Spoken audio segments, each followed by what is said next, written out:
This meeting is called to order. We will begin with a moment for prayer and reflection.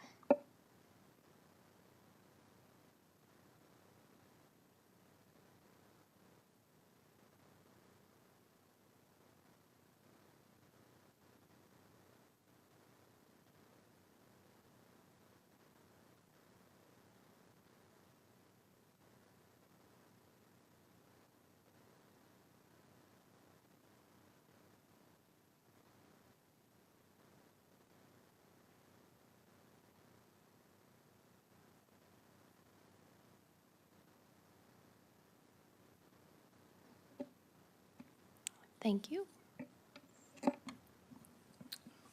To start off the meeting, we have a point of privilege from Councillor Hirsch. Thanks, Your Worship, members of council. Just wanted to rise on a point of privilege to say a few words about my great uncle Jim.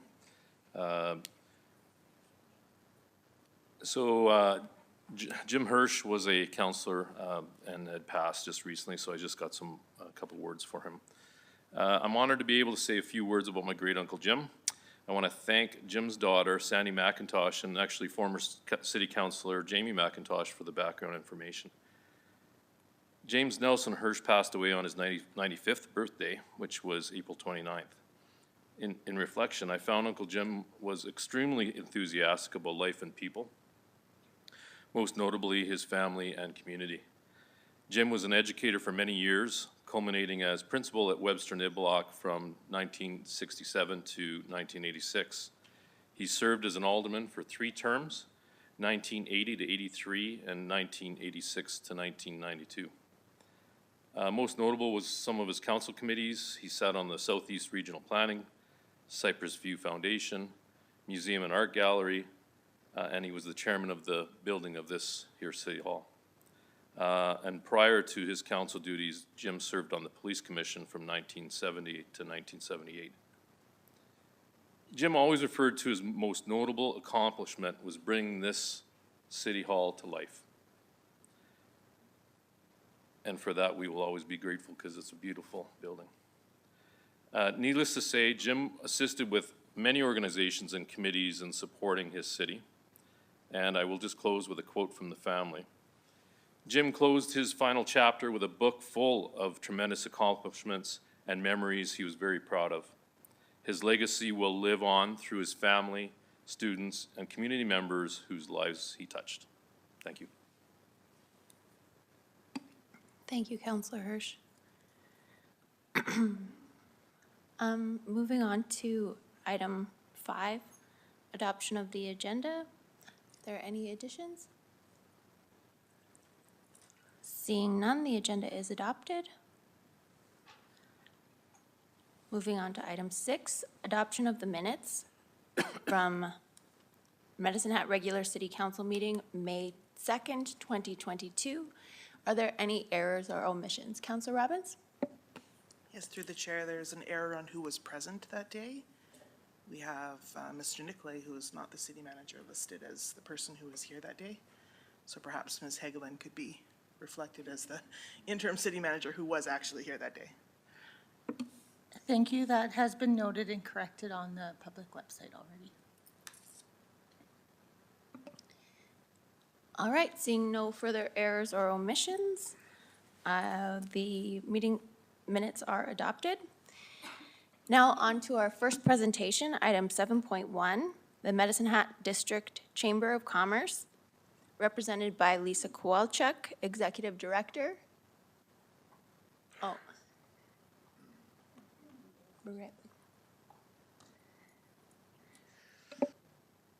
Thank you, Mayor Clark, and good evening, City Councilors. My name is Scott Lair. I'm current president of Medicine Hat District Chamber of Commerce and one of the family owners of Local Family Farm Shortgrass Ranches Limited. Chamber is very grateful for this opportunity to present to you guys this evening. We look forward to continuing a conversation with you and building on our collaborative relationship as we all work together to strengthen our community and our economy as we move forward. At this time, I'll turn it over to our Executive Director, Lisa Kowalchuk, and she'll provide you with a snapshot of what the Chamber is, who we are, and what we do on a day-to-day basis. Thank you. I'm a little shorter. Thank you, Scott, and thank you, Mayor Clark and members of council. It is so good to be back, and for us to be able to present in council chambers once again, so thank you for the opportunity. I'm also very grateful that we were put ahead of Tourism Medicine Hat because Jace is a very hard act to follow. So thank you for that. We wanted to provide a bit of a synopsis of the chamber. We know there's a number of new faces around the table, and to provide the opportunity for members of council to ask questions of us as well. The Chamber of Commerce, many of you are probably familiar, that we're a grassroots, not-for-profit business network. We were built by business, for business, and we have continually served our community since 1900. We help build the businesses that support our families and our communities. We're also ambassadors for our business community, and we want our business community to be recognized as a leading-edge business network, not only here locally, but across Canada, profiling our businesses and fueling success within our region. Our members are action-motivated people with a need for achievement. They partner with us to help elevate their business to the next level, no matter where they're at in their business life cycle, from our micro, home-based businesses to our large industrial members. They want a voice that can carry their message and represent their interests. We seek out partnerships, services, and supports that will serve our businesses, supplying the connections, support, and influence that fuel success for both businesses and for our community. Our vision is to serve the needs of every business in our region, with a mission to help as an essential source of information and solutions to strengthen our community as a catalyst for growth, uniting business, driving leadership, and fueling success through our connections, support, and influence. We have close to 1,000 companies within our database that we represent. We have over 800 member companies, and we also have over 200 what we coin as complimentary guest pass businesses that get an opportunity to test out the chamber and get a flavor for what we are able to accomplish. Obviously, we represent all sectors of business and all different kinds of members. We often have businesses that say, well, I didn't know I could be a member of the chamber. We're there to serve every business. And I think what a lot of people don't know is who we represent on the back end. We have various committees, including our Policy Council. We have expert task forces. We have our Community Connections Committee. We have our Large Industrial Manufacturers Committee. We have our urban developers. We assist in the executive director network within our community, as well as internal committees such as our Leadership Development Committee and various representatives on external committees and boards. We're currently working on collaborations with our downtown core, of which we have over 160 contacts and over 110 members in our downtown alone. One of the things that we're quite known for, I think, or I hope, that people recognize is our advocacy. So a lot of people, think about advocacy, but they don't necessarily know how it works, or they look at it as a bit of an intimidating process. So I always explain it as, have you ever had an issue that you really wanted to solve and figure out and wanted to work together to find solutions? Well, essentially, that's what advocacy is. It's identifying kind of the pain points and the challenges and trying to work together to figure it out and find solutions so that we can move forward. So our process is really about identifying issues through member submissions and the input that we receive, including our surveys. We also monitor issues surfacing from government press releases and meeting information that may impact our members. We get input from our board, our partners, and dialogue that we have with government. From there, we need to determine a path, as there are several roles we fill in addition to our advocacy and lobby efforts. Some really only require facilitation or mediation, or the proper point of contact to connect with. Other times, it's an issue of education and awareness, as a company might not be aware of the information that's available. Once we've gone through our preliminary issue identification, we have to assess what direction to take and where it fits within existing chamber policy and principles, and if the possible recommendations are timely, relevant, actionable, and attainable.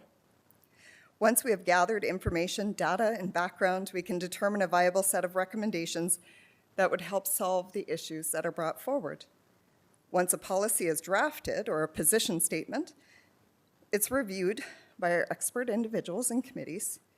It then goes to a board approval process before being adopted by our organization. We can then leverage the power of our chamber network, not only locally with the number of businesses that we represent, but provincially and federally. If it's national in scope, we can leverage the power of the Alberta Chambers, which represents over 26,000 businesses, or the Canadian Chamber that represents over 400,000 businesses. Once adopted, of course, we pursue various methods of advocacy to create awareness and communicate the recommendations, whether local, provincial, or federal in scale. There's a lot of things that people recognize the Chamber does within the community, from the trade show that we hosted a couple of weeks ago to things like our Business Awards event, and I'm sure a lot of people know our involvement with elections and the election process. A lot of people are aware of our website and that we support businesses, but some lesser known facts are that we have close to 40 corporate benefits and almost 100 local discounts through our various partnerships and affiliations to help our businesses and their employees save money, and in many cases, save time. We offer cost savings and programs through partnerships with the Alberta Chambers, the Canadian Chambers, and we even have a local startup Southeast Alberta chapter in partnership with Startup Canada. We provide services such as certificates of origin for companies that export products, because there are actually some countries that require only a chamber certification to export their products, so we provide that service. We also have a number of local offers and advertising avenues for our members, and many also don't know that we own and operate those blue highway logo service signs that you see on Highway 1 and Highway 3. There's more exciting things to come. These are a highlight of a few, but we recently launched a local business support toolkit. We've launched a brown bag and business learning session that we host over the lunch hour. We have a number of regular events that we host. If you haven't received the email invite for our session with Suffield on May 26th, I encourage you to register for that session. We also launched a new podcast series about the stories that shape our community, and we're going to be launching a Support Rural campaign coming in the near future. There's also new tools coming in partnership with the Canadian Chamber and the Alberta Chamber, such as a business data lab and a small business online resource hub and member portal where businesses will be able to connect with other businesses across Canada. So lots of things that we have going on, and ultimately we're focused on being member-driven, community-minded, solution-focused, and collaborative. And we recognize that our community is an ecosystem that needs to work together to thrive. For our community to thrive, our businesses need to thrive to support the social fabric and sustainability of our region. For our businesses to thrive, we need a healthy, active, and thriving community that supports local and puts local first. We're here to help our organizations that support our families and our community, and we want to work together to align our strategic goals to help our community thrive and grow into the future. Some of our goals include regional collaboration, being a connector and resource hub for all aspects of business. We want to create greater awareness and recognition for our business community and cultivate connections within our business community to make sure they are aware of the supports and services available to them. We look forward to seeing the city's strategic plan and meeting once again to see where we can work together to move our community forward and leverage the strength of a unified voice, and our advocacy and influence. Thank you. Thank you, Ms. Kowalczyk, and thank you, Mr. Lara, as well. Counselor Hirsch? I just wanted to extend a thank you to President Scott and Executive Director Lisa. I'm just all about formality here, but just wanted to maybe give you the opportunity, and I'm a past supporter, been on the board, et cetera, and I have a big passion for the chamber, and maybe this is your opportunity to kind of explain to the community and certainly the group kind of your awards that you've received over the years, like Chamber of the Year, et cetera. I think what I'm trying to get at is trying to promote the value really within the peers that you represent. Other chambers have seen you and the Medicine Hat District Chamber of Commerce as really a benchmark for excellence. So maybe you can highlight that. I apologize because you guys are always humble, but please let us know kind of where you rank in that. So thank you. Thank you, Darren. Yeah, the chamber is, I've been to a lot of I've only attended virtual AGMs provincially and nationally just with COVID and everything since I came on the board. But even at those, it was very obvious the respect that the Medicine Hat Chamber has at those levels. During the policy sessions, if we have any points to make on our policies, I don't know if I've ever seen one policy of ours rejected yet. Any policies we take forward are always passed with great support. Other chambers come to us looking for support, looking for information with their policies and information in general on their chambers and the things that we do as a chamber to help them build their policies locally and improve their chambers. Lisa has done an amazing job over the years. And she's built an amazing team behind us. The staff is the heart of what our chamber does and can do locally. We have a great team led by Lisa. And I'll let Lisa list off the awards. Most of them were kind of, as I was coming in, but yeah, Lisa has done an amazing job and won some amazing awards. So I don't get them wrong, I'll let you. And Darren, or Councillor Hirsch, sorry, through your worship, Mayor Clerk, to Councillor Hirsch. You certainly know I don't like talking about recognition and accolades because it's really about the benefit to our members and our community, but we have received both recognition provincially and nationally. The Alberta Chamber Executive of the Year Award a couple times, and our chamber has won the Chamber of the Year a couple times. And I was privileged to receive the National Chamber Executive of the Year Award also at our conference 3 years ago, I guess just pre-COVID. So yeah, I have been blessed to be afforded this position, to be able to do the kind of work that we do on behalf of our community, and that our chamber has been able to be recognized for those efforts. Counselor Hyder? Through the chair. First of all, thank you, Lisa and Scott, for coming tonight. I just have to maybe echo a bit of Councillor Hirsch's sentiments when I say, Ms. Kowalczyk, you've done a wonderful job.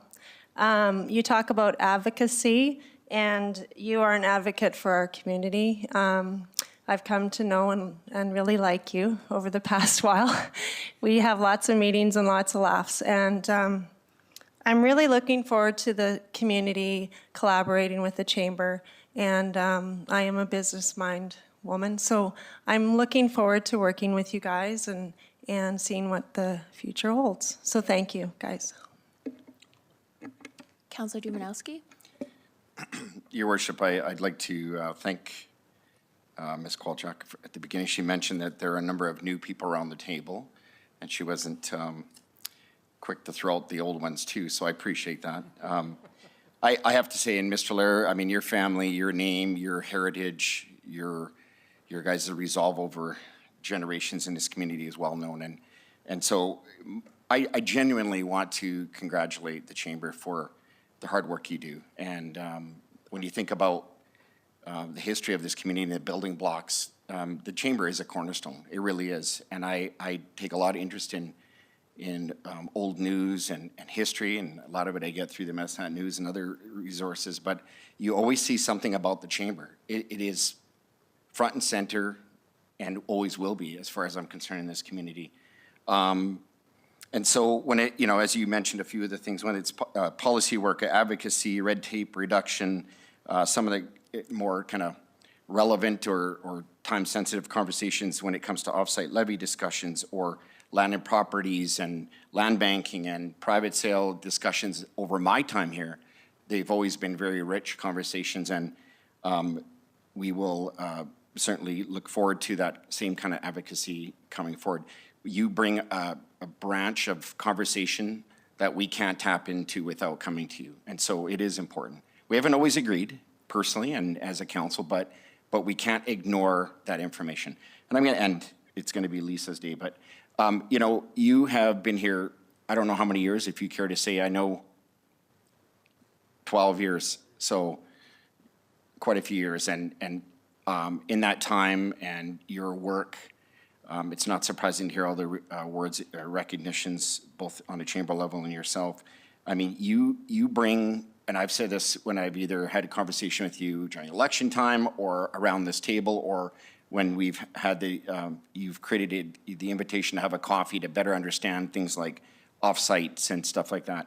You've always brought a very educated, intelligent, mature, balanced approach to your conversation. And I mean that genuinely. And I've even gone so far as to say to Lisa, you could be anywhere. Why are you staying in Medicine Hat? Because she has a lot of talent. And I'm being bold when I say this. It's because she cares about this community, and so do we. So I love the fact that we're all here for the same purpose. You bring your views, and the chamber will continue to do that. So I want to congratulate you, Lisa, Mr. Lair, and your hard work, your committee, and your business management team that make the chamber what it is. So thank you. Councillor Knodel?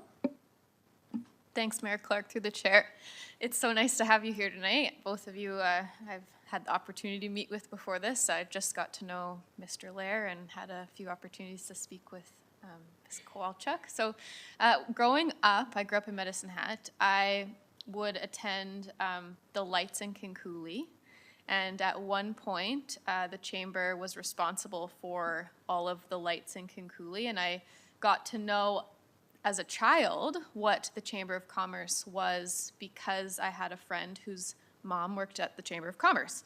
So that's kind of my introduction as a kid to the work that you did. And obviously back then, it was very community-minded and always has been. And that's a foundational memory for me about the work that the organization does. And then as I've gotten older, starting a small business, understanding the work that the chamber does for the community in regards to benefits for small businesses and opportunities to connect. I think it's very obvious what your focus is, and it's people-driven, it's community-driven. I think that it's very clear to me. For those who don't know, I am appointed to be the person that sits along with the chamber to communicate what's going on there and back and forth. And I was lucky enough to sit in with the board of directors and get to know the team. And I think it's just very clear to me that your team is passionate. You are all so willing to hear each other and get excited about the future. And I think I so badly want to call you Lisa, but Ms. Kowalchuk, your passion for Medicine Hat is, and this is a piggyback to Dumanowski, is so radiant and clear and optimistic. It's just a gift to hear you talk about the community, and you are, like he said, so pragmatic in your approach and well-informed. And I think through the campaign, I recognized how much work goes into policy development and advocacy. And it's even just for those who aren't necessarily immersed in that, there's such an opportunity to learn about Medicine Hat in the area just from the work that you're doing, acknowledging this is what's going on here and this is the problem, here's the solution, let's move forward. So thank you to both of you and to your team. You just have great staff, and the work that you do is so valuable. We're very lucky to have you here. Counselor Sharps? I'm not going to say everything again, so everything they said. However, I will say that as a chamber member, and I think I'm probably one of the few around the table, a chamber member, and I actually was a director over 18 years ago. So that was a long time ago. But one of the things that Lisa didn't say today that I'm going to tell you is, so years ago, there was this obnoxious downtown business owner that got rid of the CCDA. Okay, so that would be me. And that group there stepped up large. I reached out to them, I said, so here's what's gonna happen, I'm gonna create some chaos, can you help me fix it? And she's like, yeah, Shyla, we can help you fix it. And so here's the rest of the story now, CCDA is gone. Lisa reaches out to all the downtown business owners, and she's not told anybody this, creates this downtown collective. Even people that aren't members of the chamber are getting their lovin', and it's creating that downtown. In fact, I think we have another meeting tomorrow morning at stupid o'clock, thank you. So, but reality is this, Lisa does more and the chamber does more than just meet the chamber businesses. As a member, I was so incredibly pleased that some of the ma's and pa's downtown that not necessarily can see the value in a membership are now seeing the value because of your advocacy. And by far, like, I know we're grateful. I was walking down Second Street today and your name came up in conversation and the chamber came up and it was a non-member who was so, they're like, why is the chamber like helping us do this on the collective? And I just said, because that's what they do. This, like, they love this. They own this. They're not looking for that check at the end of the month. They're looking for us to be downtown and just the entire community. So just know that you're making an impact with your non-members as well. I mean, I've been a member since 2004 and tried to be a complete pain, and I was. And, you know, poor Lisa still has to take my calls all the time. But again, another scope she doesn't tell you, we worked on some rural immigration partnerships about I don't know, half a decade ago. So there's a lot of things that just don't fall under the business advocacy that they take on and so often don't get the credit or recognition for. So just so the people knew the other side there. Counselor McGrogan? Thank you. Through the chair, what everyone said, well, thank you so much for a great presentation. I have some experience with the chamber through my wife's past business, actually, and some of that. But I guess I have more of a question. I've been, you know, hearing your purpose and what you've been doing. And if you could sum it up, what's the most important thing that you hope this council will be able to provide you moving forward over the next 4 years? Thank you. I love questions. Through your worship, to Councillor McGrogan. My top ask would be that we work together to move the community forward, that we look to align strategic interests to ensure it's a balanced perspective, and that we consider both the economic and social impact of the decisions made, that we have an open dialogue and always go into conversations with understanding and respect and looking to understand each other's points of view and looking to find the best possible solution for our community, and that no door is ever closed. Thank you. That was more than one, but they were all great. Thank you.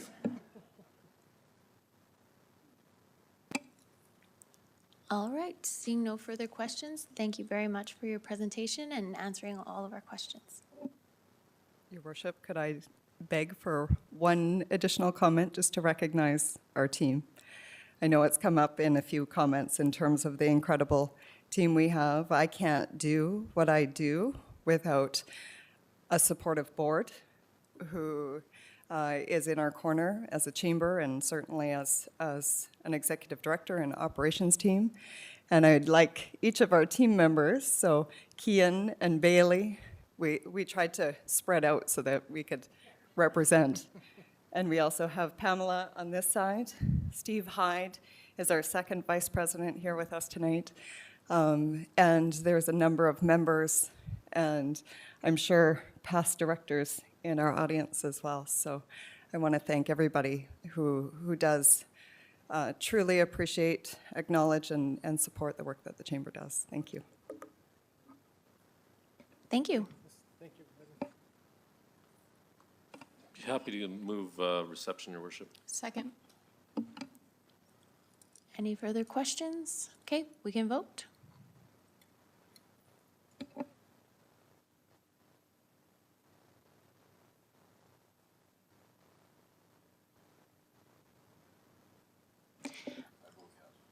Okay, Councillor McGrogan has told me verbally that he votes yes, so it's unanimous.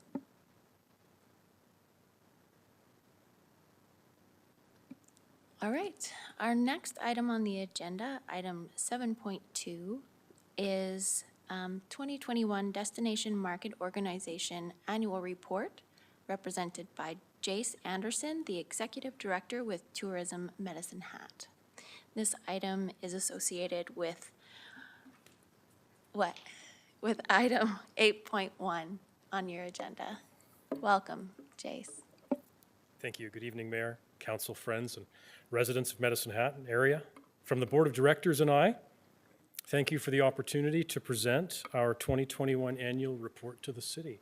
I brought a paper copy if anyone wants to see my handwritten notes at the end of the night. There it is. Let me just say that I'm very encouraged to begin promoting 155 kilometers of trails within the city. It's a bigger number than the 110 we've been promoting for the last number of years. And that's just one tangible example of your continued and strategic municipal investment that supports residents and visitors alike. Tourism development efforts benefit locals and visitors. Tourism development is economic development. Okay, deep breath. It worked. Thank you. We talked paddle wheelers when I was here last. I'll try to refrain from more of that. Time is limited, as it is. But I'll be mentioning boutique hotels in our city center. Again, tonight, you can bank on that. The Medicine Hat DMO is an industry-led, not-for-profit organization that exists to strengthen Medicine Hat's tourism and destination profile. And our vision is to be that trusted partner in promoting Medicine Hat's tourism experience. We have two brand pillars. The first is that outdoor experience in 330 days of sunshine. And the second is that emerging sense of culture and creativity.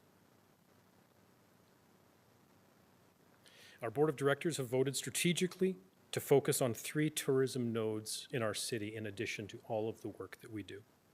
The historic Clay District, the historic city center and historic downtown, as well as Eckodale Regional Park. And a tourism node is quite simply a location where in our region, visitors can engage in a number or various interactions, whether it's attractions, whether it's food and beverage, shopping, accommodations, etc. This leads us to recognize internally as a team that tourism nodes then are at different levels or stages of maturity. The historic Clay District, for example, is a somewhat immature node in that there's limited food and beverage opportunities in that area. There's limited accommodations in that area.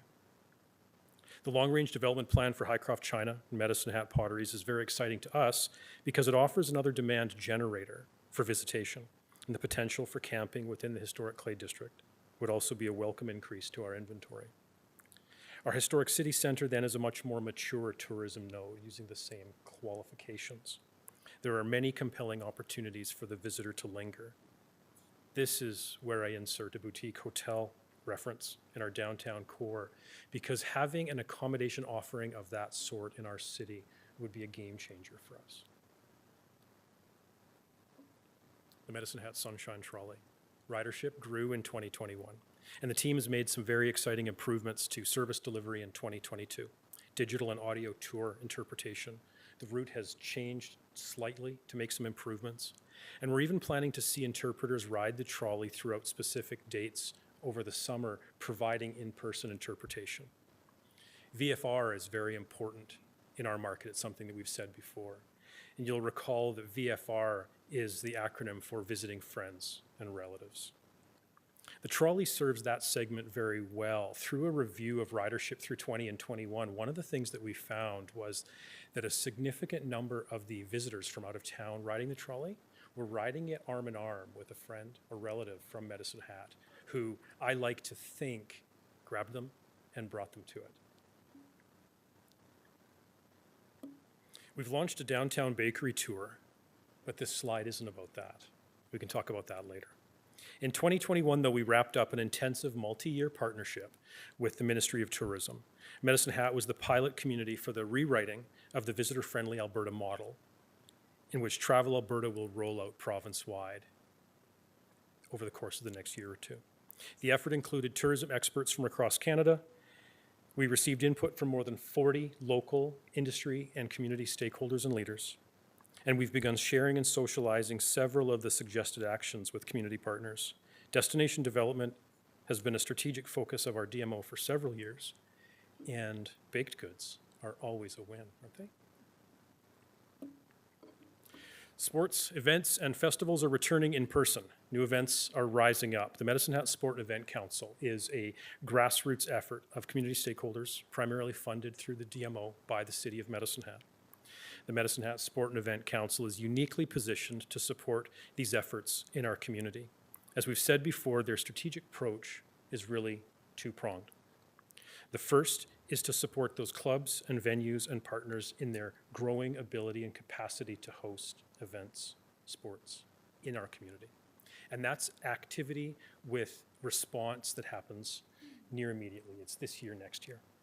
The other prong, though, then, is focusing on sport and event recruitment of major events to our community, generally provincial or national in nature. And that work is multi-year by nature, because we're plugging ourselves into someone else's calendar, as much as I would love to force them all to live by mine. Our report shares several of the consistent metrics that we measure internally, as well as KPIs that our partners, stakeholders track. Numbers were up in 2021 over 2020. We're heading in the right direction. We're still not back to 2019 numbers yet, but I'll remind everyone that 2019 was a really good year. We were on a wonderful trajectory, and COVID impacted that in 2020.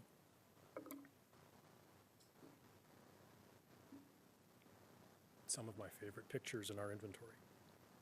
In our 2022 outlook, we are relaunching our tours. I'm stoked again to begin leading our downtown indie coffee tour. Coffee shop to coffee shop, coffee to coffee.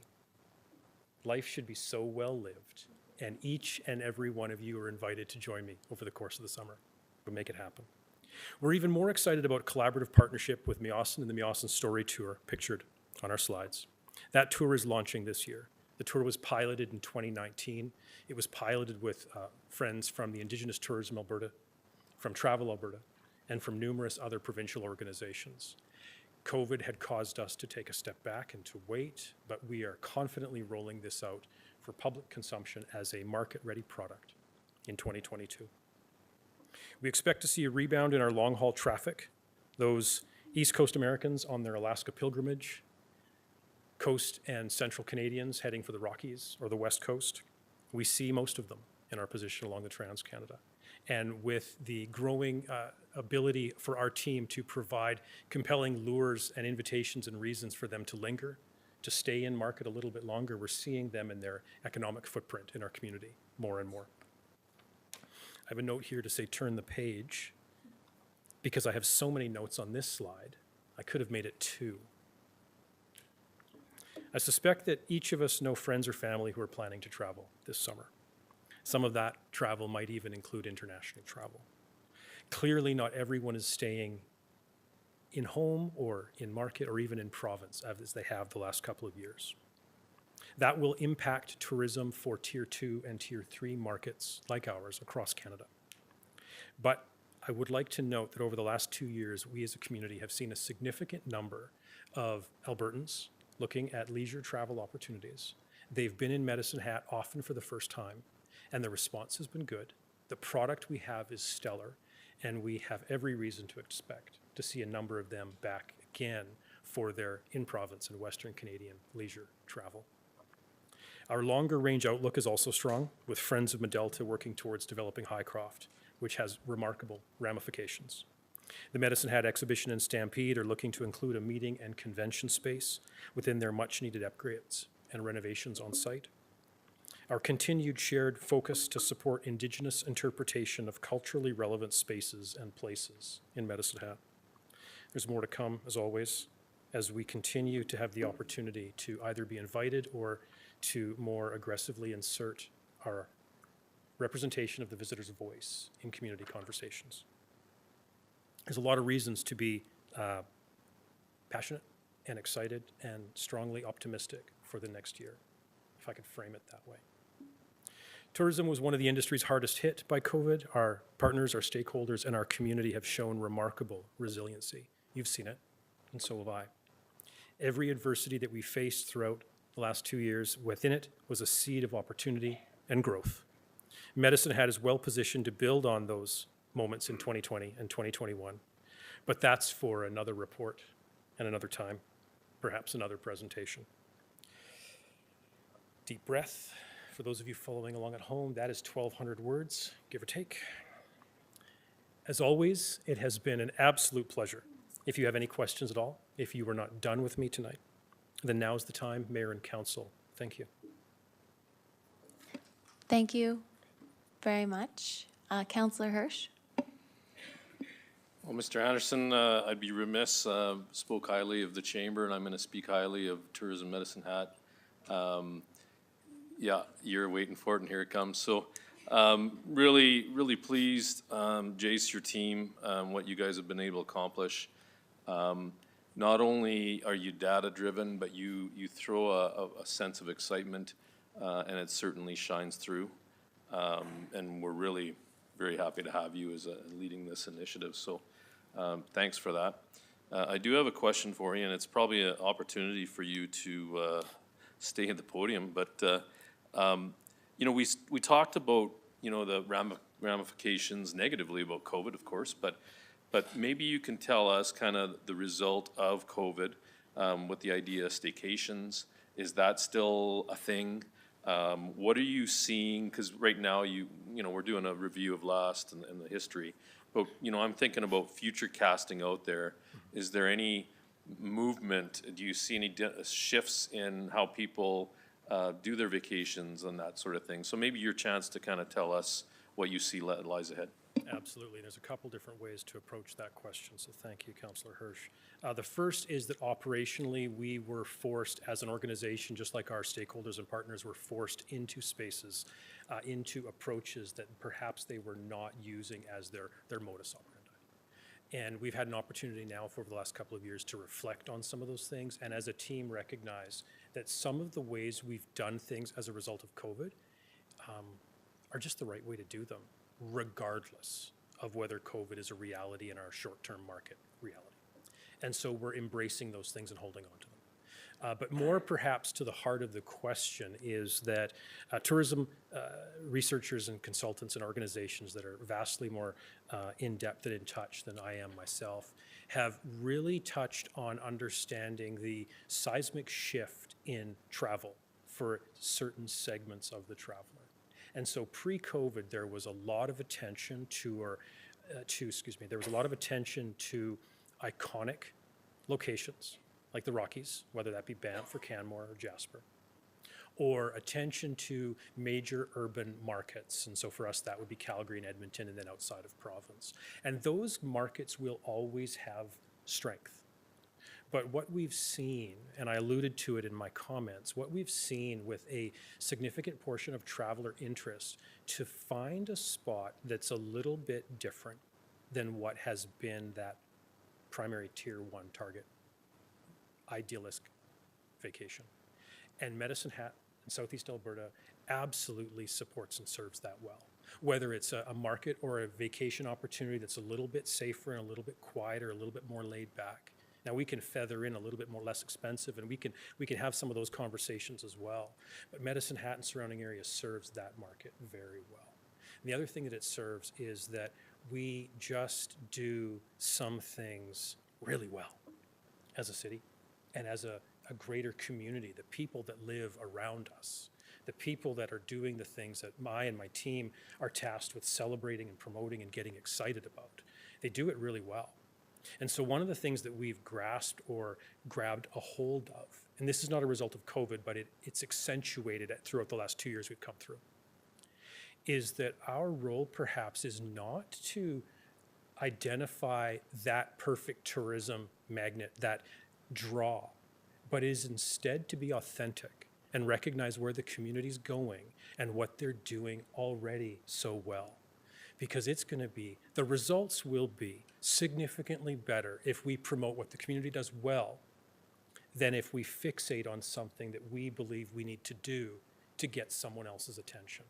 The reality is Medicine Hat and surrounding area and the things we have to offer are getting people's attention. Our marketing and our metrics, the KPIs, we see and understand that's happening, which is why we're excited in 2022 to pour more money onto our marketing efforts going into this summer, because we believe the return for our market will be there.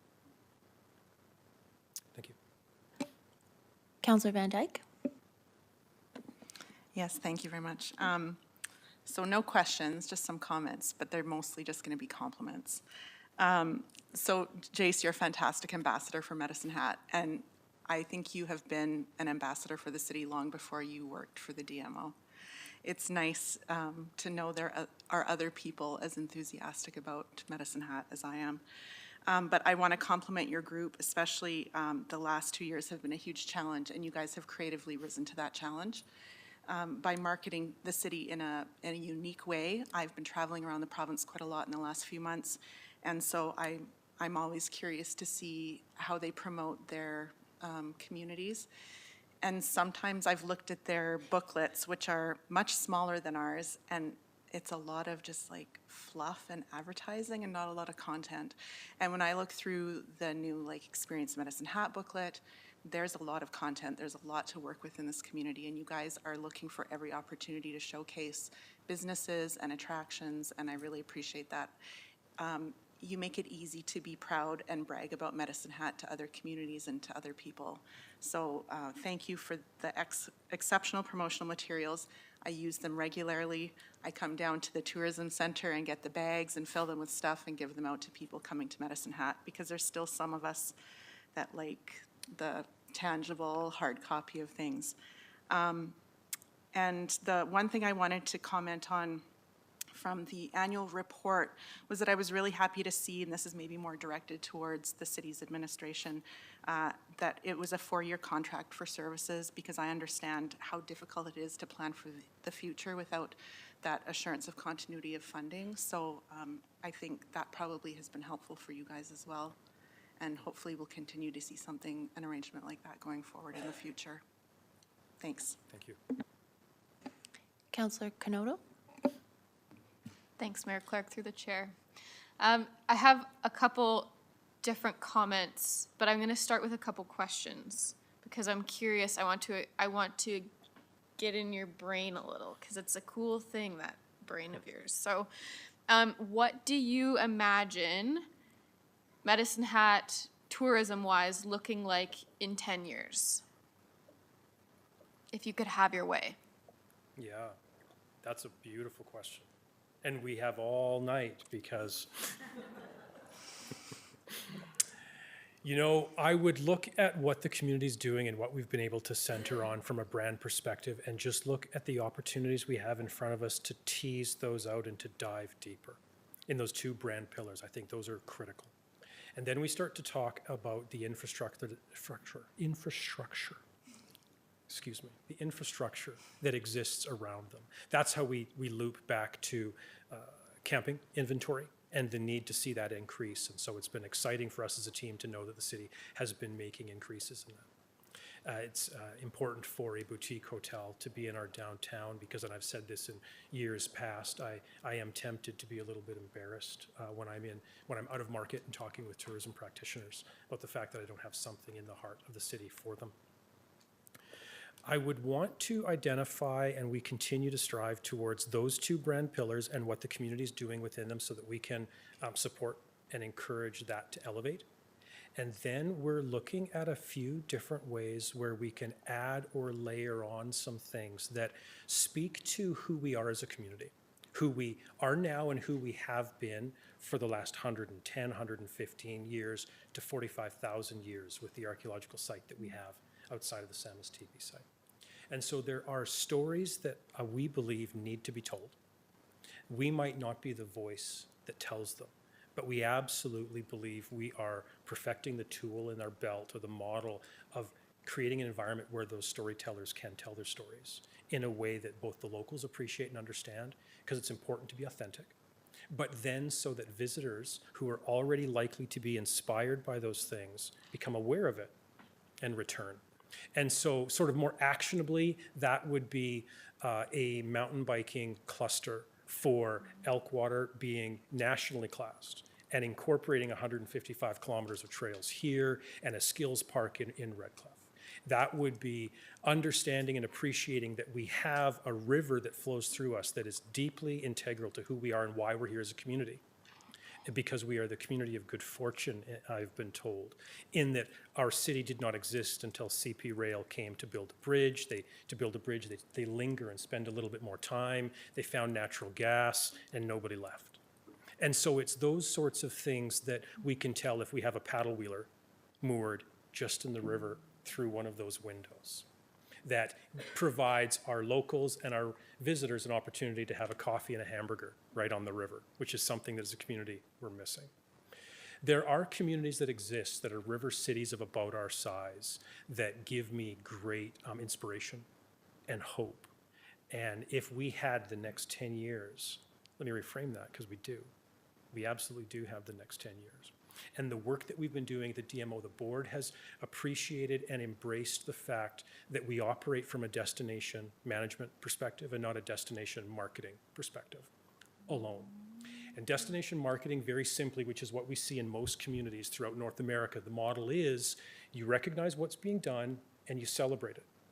And if you don't have enough business or traffic, you create something new, something on the side of the highway, a water slide I've been told we need to get back to. Maybe it's a Disneyland or Chilliwack had Fred Flintstone land. You create some reason, and I was there as a 10-year-old, so I remember it. But you create some reason for travelers to linger. And that is a model forward, for sure. It's a path forward.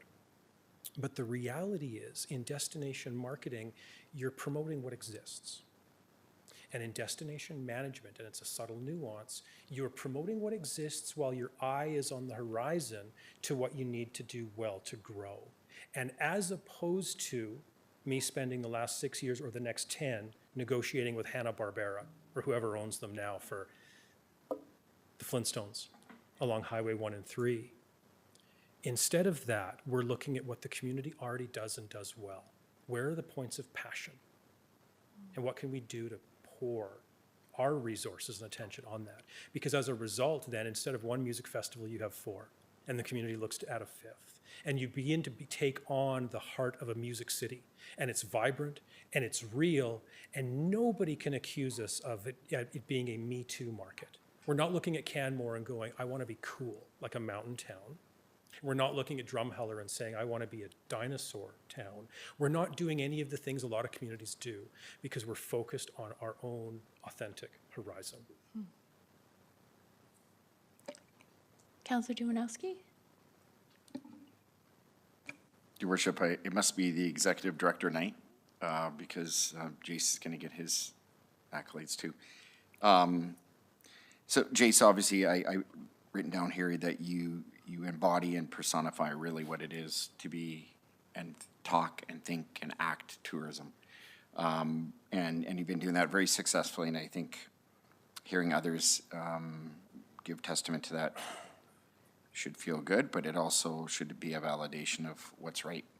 And so you touched on a few things, and certainly looking at your brand pillars, one of them is about experiences and or emerging creativity or culture experiences. So I'm thinking, and you're talking about your coffee tour, which I haven't taken you up on yet, but I certainly thinking I will this summer.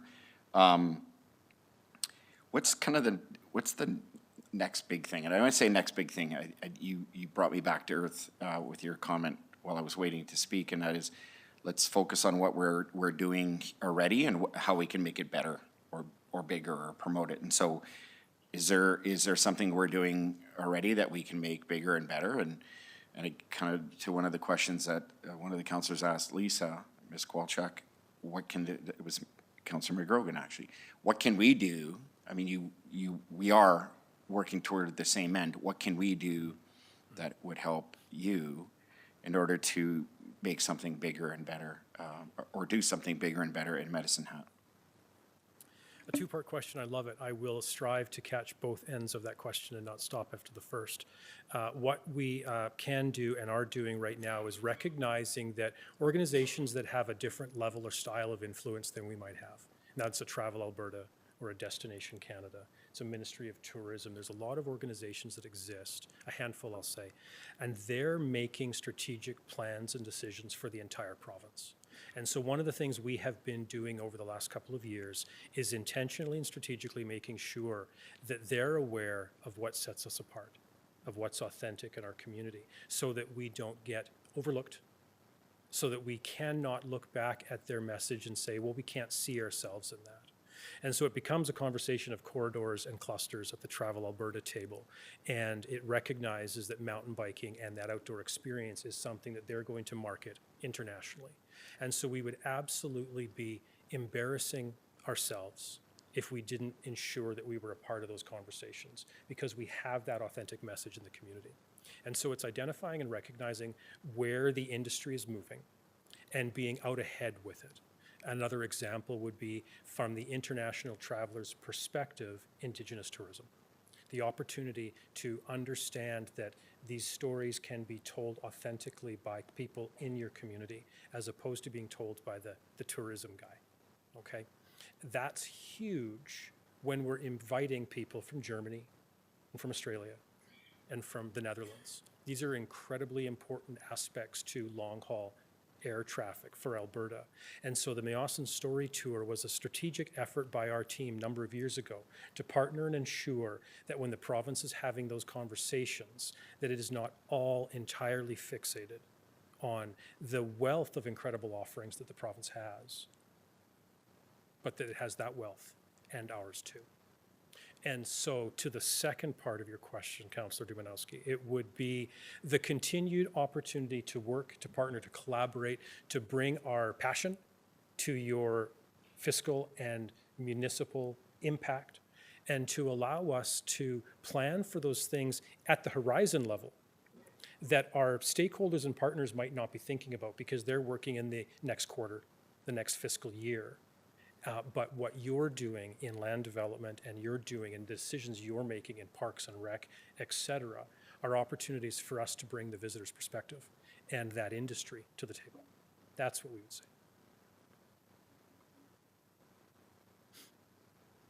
Sorry, my mic must have been on that whole time. I apologize. Councillor Hyder? Through the chair. Bravo, my friend, on the annual report. It was wonderfully done, and you know how I feel about that. You are a tourism rock star, and I want to just say a little thing about Jace. I've lived here my entire life, and if I do have an opportunity to have a cup of coffee with him, he can find the littlest gem from this city and always surprises me. And you know how much I appreciate you, so thank you. All right. Seeing no further questions. Move reception, Your Worship. Thank you. I'll second.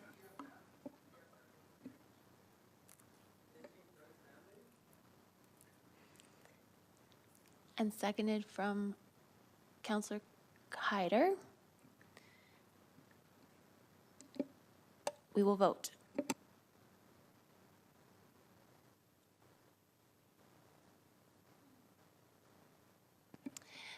That's unanimous on reception.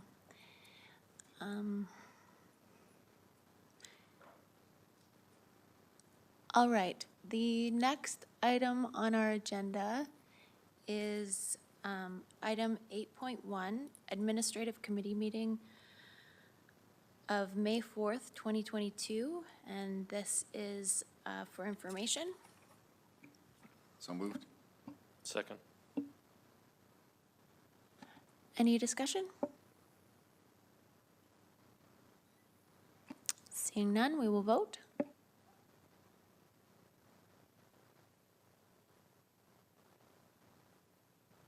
And that's unanimous.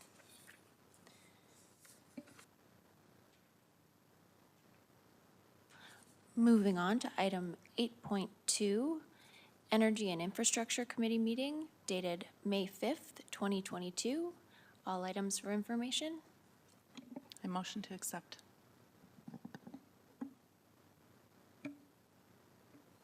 I'll second that. Thank you. Any discussion? Seeing none. Oh, Counselor Hirsch? Thanks, Your Worship. Just a question with regards to the commodity and the contracting, I guess, in terms of just the volatility in terms of the gas and the electric, et cetera. And whether or not you're seeing now people that did opt in now opting out as the, I guess, heat comes upon us and the no need for furnace, et cetera. So I just don't know, maybe you can help me understand if there's a trend that's forming that are people opting out versus staying in.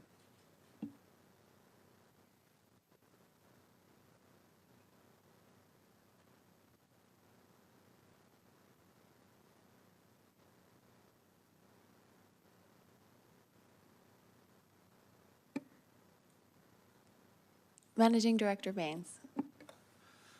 Thank you, Your Honor. Yeah, I think also it's maybe corporate services as well as it pertains to the, sorry, Councillor Hirsch, is it, were you looking, was it a two-part question regarding the future commodity pricing or a comment on commodity? Or Well, specific to and the- maybe a little bit, and I don't expect you to raise the crystal ball at all, but just get a little indication. I know people have been reaching out to me saying, okay, you know, I've heard to fix it, now what? And just maybe a little indication to people that are out there that are looking at utility bills and maybe still getting over a bit of sticker shock, and just maybe some words of advice from us. I'll do my best, but I will try and stay away from advice giving. I'll just try and give as much I can, just my reflection and our group's reflection on commodity pricing in as short period as I can. We're in a time of huge volatility, obviously. When we look back 2-3 years ago where natural gas was almost being given away, and now we're looking at pricing that we have not seen for decades. So that is the definition of commodity, and a very volatile commodity as it is. It's also driving the electricity price, and they're often viewed as being disconnected, but particularly in Alberta, where there's a significant amount of natural gas generation for electricity, they are not disconnected. So the price we see on natural gas is also affecting the electricity pricing, which is also driving it into very strong areas. What's really unique about this particular time and place is we are in a shoulder season, and by that we're defining that time of less demand coming out, as you mentioned, Councillor Hirsch, out of home heating, getting ready for the air conditioning season to start. Historically, these are the times when we see some of the weakest pricing, and pricing is continuing to be strong right through this period of time. A lot of it is perception driven. There's obviously global dynamic going on, global tensions as it pertains to the situation in Europe. The strong energy demand that in terms of replacement for gas in Europe is driving global pricing. And sitting here in Medicine Hat, it's hard to imagine how events in Europe are affecting pricing in Western Canada. But again, it's perception. Prices are that high there, they're bound and should be this high here. However, there's no shortage of electricity. There's no shortage of natural gas in Western Canada. So at this point, it is viewed as perception. However, perception can last a long time, and that's what we're seeing. The forward pricing, the strip curve that we're seeing, historically was showing, or most recently a few months ago, was actually showing pricing starting to revert back to what we would have expected 3-4 years ago. Sort of in that 2023 period, but we're not seeing that at this time and place. The strip is now showing that these pricing at these levels is expected to stay in that range for quite a period of time. That said, resolution in Europe could change that situation quite quickly. So that's where it's difficult to give an accurate. It's always difficult to give an accurate position, but as a division, we are anticipating that electricity and gas are going to stay high for at least the remainder of this year and potentially into next year. Thank you. That was quite helpful. Thank you. Thank you. Councillor Sharps? Thank you. Through the chair, I just had a question on 3H, on the CCUS pore space. Just wondering, so I know we're not expecting an answer till fall. Can you kind of, somebody walk me through what happens if we get approved? What's the next step? What's the execution? Just a kind of a summary of what happens there. Through the chair to Councillor Sharps, absolutely. So we expect a response from the provincial government later this year.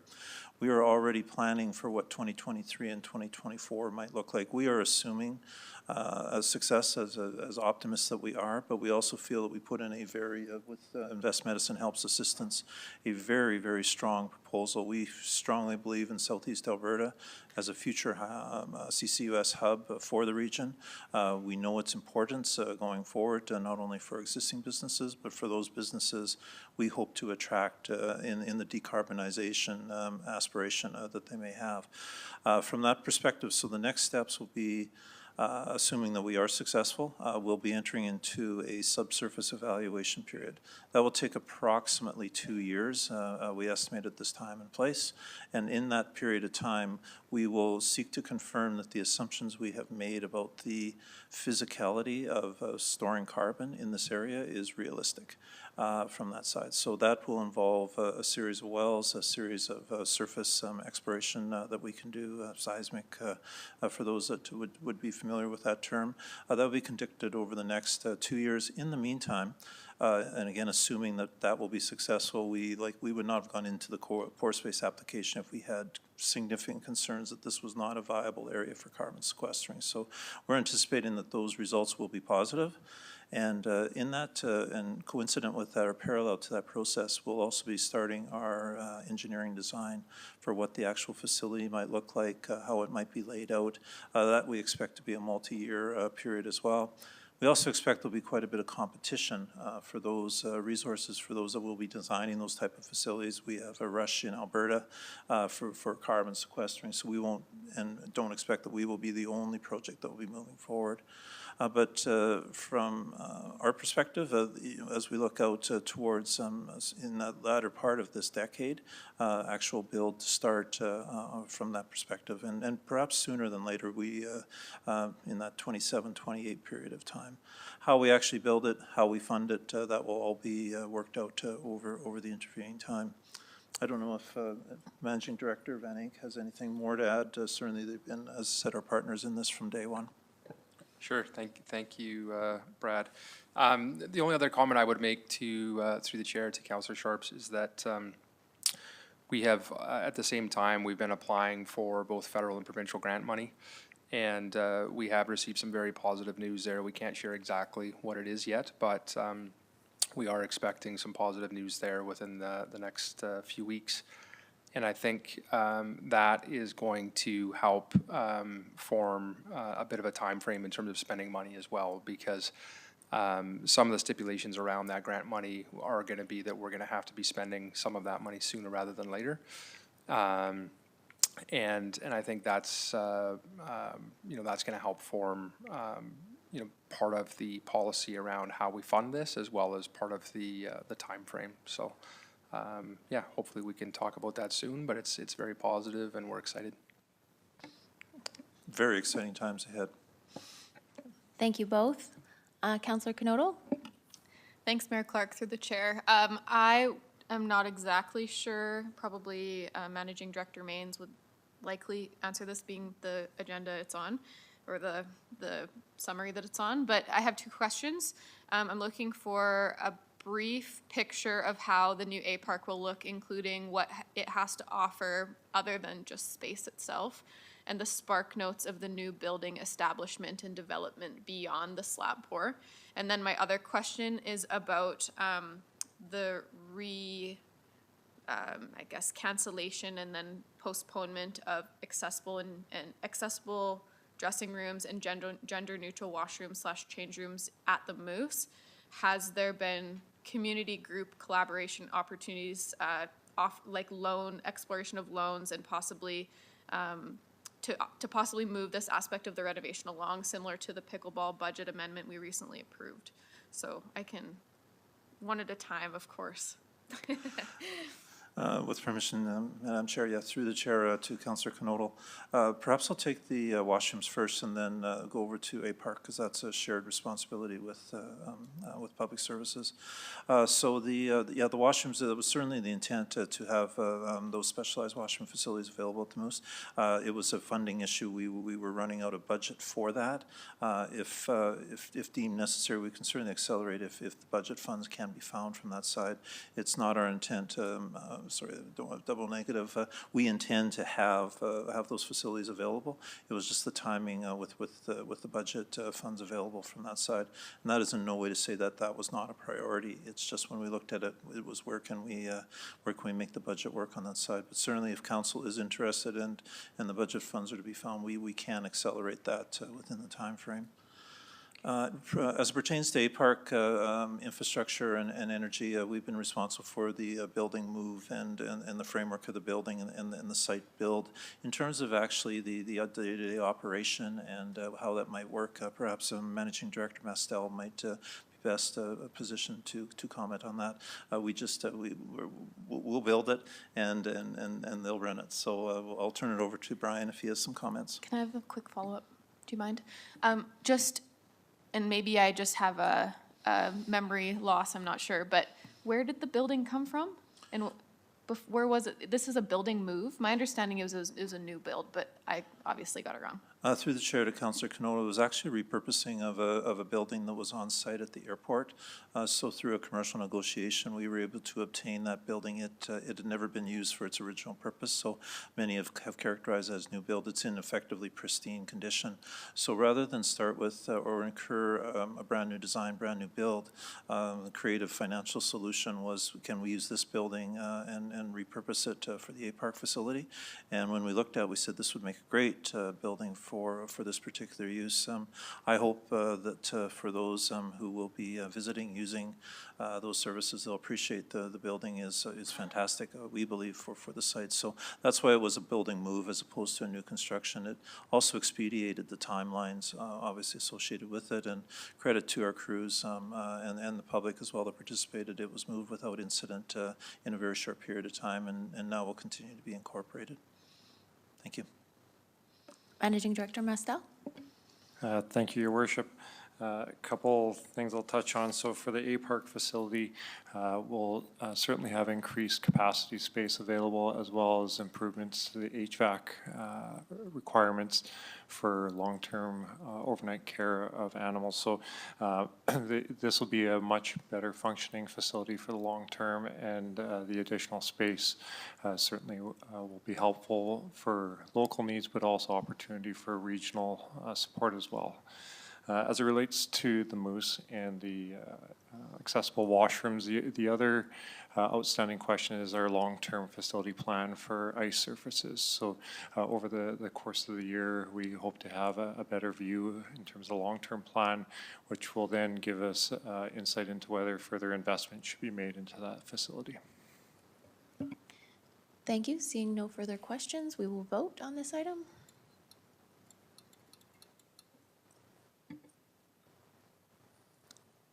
That's unanimous, and I would like to request at this time a motion to deal with the items under number 10.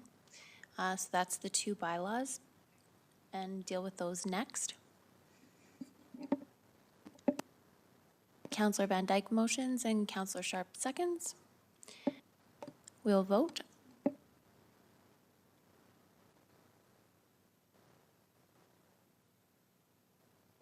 And that's unanimous. So we will now move on to item 10.1, Bylaw 4698, a bylaw of the City of Medicine Hat to amend Bylaw number 2527, the Parks and Recreation Areas Bylaw, and this item is for second and third reading. I move that the bylaw 4698, a bylaw to amend Bylaw 2527, the Parks and Recreational Bylaw, be read for a second time. And I second. Oh, sorry. All right, is there any discussion on this item? Councillor McGrogan?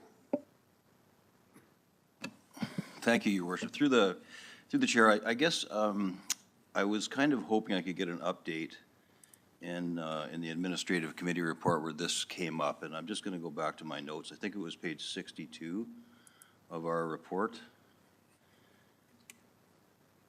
And I'm just going to just wheeling to it here, sorry.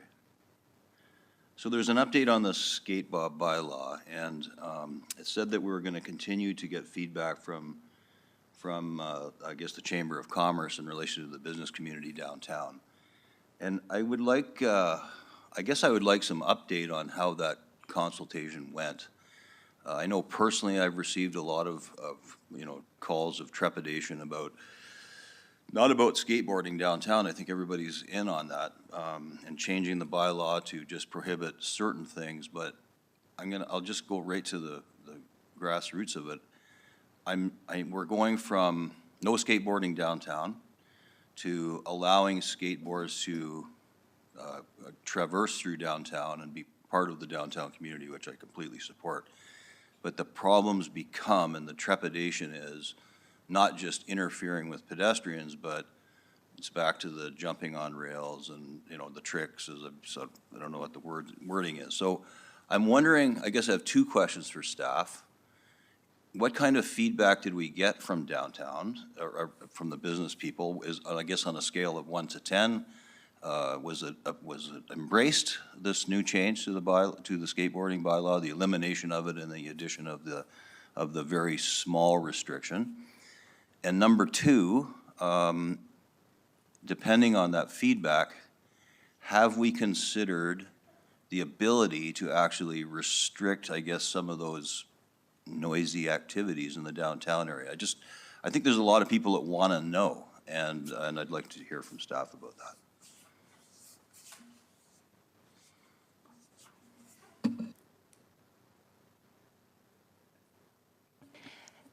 Managing Director Mastel? Yeah, thank you, Your Worship. So the Chamber of Commerce assisted us in conducting a survey with some of the downtown business owners to collect some of the feedback. In addition, there was email correspondence that we shared with council that I believe I'm privy to all of that as well. If I was to provide a summary, I think there was a mix of views.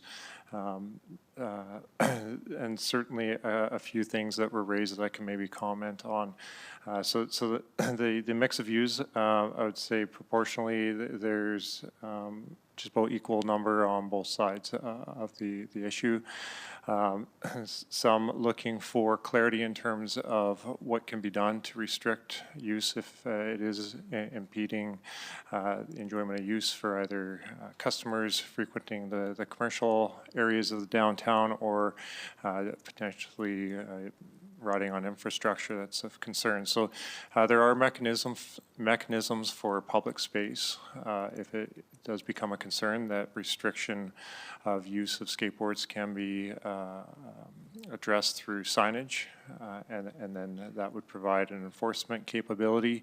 There is also an aspect of the bylaw that's proposed here that allows for bylaw to respond if the use of the skateboard is dangerous for pedestrians in the space. So I've tried to provide some mechanisms within the proposals that allows for a response by bylaw officers if needed, as well as opportunities to address public spaces if there are concerns that arise that are common and requiring some sort of intervention. So we think we've provided some opportunity to deal with the unforeseen if it is a challenge, but there certainly was some of the downtown businesses that did express support for rescinding the bylaw as proposed and allowing for skateboard activity in the downtown.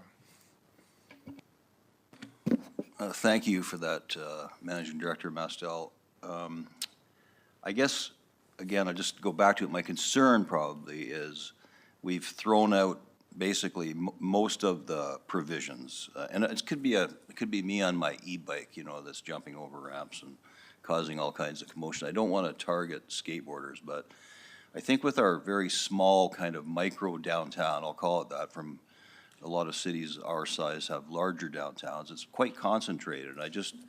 I'm just really concerned and hope that we've really thought deeply about how we ensure that the pedestrians that we're trying to attract down there are comfortable with the skateboarders and other type users, which it was great to have them down there.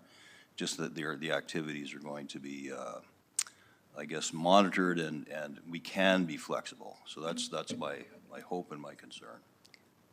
Mayor Clerk, could I respond to Councillor McGrogan with a suggestion? Did you have a response to that, Managing Director Mastel?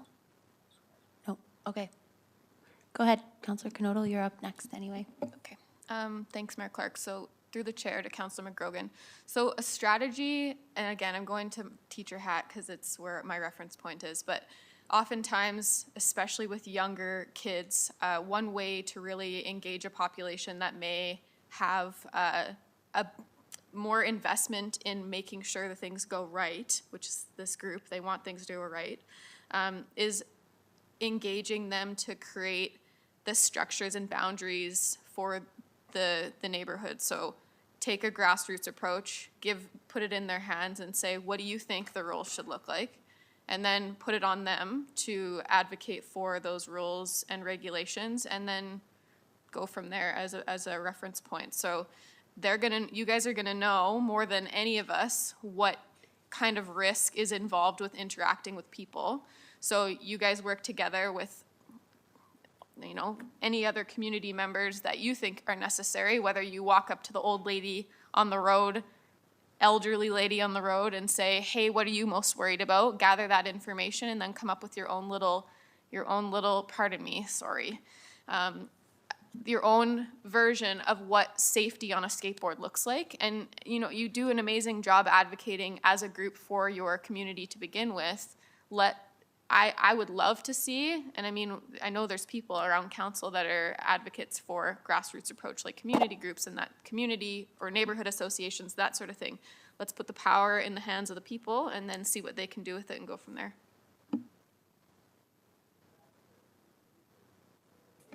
Actually, you can't just ask questions during council, but I'm sure that after council, someone would be willing to speak with you. So was that your complete comment? Did you had a question as well?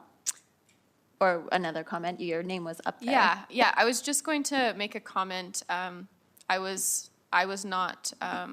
didn't hear a ton about concerns about skateboarding, more concern with I want to see this happen, but some concerns. I think a lot of it is just seeing infrastructure affected by grinding your skateboard and that sort of thing. So yeah, I'm obviously, again, you've heard us talk already and likely know that I'm in support. I just want to see any sort of restriction come from an educated approach, likely from this group. And good job getting involved in the community in between last session and this session. Nice job. Thank you. So I'm going to go to Councillor Sharps, but I do just want to clarify that this particular bylaw is just enabling e-scooters. It's the next bylaw that actually addresses skateboarding, totally related, and the comments are probably would have been made anyway, but this bylaw is actually just the e-scooter bylaw. Councillor Sharps? Okay, then I'm confused because it's under section 63.1 of this one, so that's why I was going to address it. It says, a new header entitled skateboards is added between section 63 and 64 of this bylaw. I mean, I can shut up till the next one, that's fine. Am I in the wrong one? Yeah. Well, then ignore me. Okay, well, we'll get you next time. Councillor Dumanowski. Your worship, I might be confused as well, but I'm going to ask the question anyway. When I look at the two bylaws, and I'm recognizing we're going to look at them separately, but there's reference to the e-scooter indicating 58.2, a person shall not operate an e-scooter in a reckless manner. And there's, I will call it, noticeable absence of the same vernacular when it comes to skateboarding. I know we are essentially just changing aspects of what we'll call the skateboarding or historical skateboarding bylaw, and so it maybe doesn't bear the same consideration, but maybe for the sake of the conversation, because to me, these are interconnected. Can someone from staff help me understand why the caution or the term reckless manner has been inserted for e-scooter?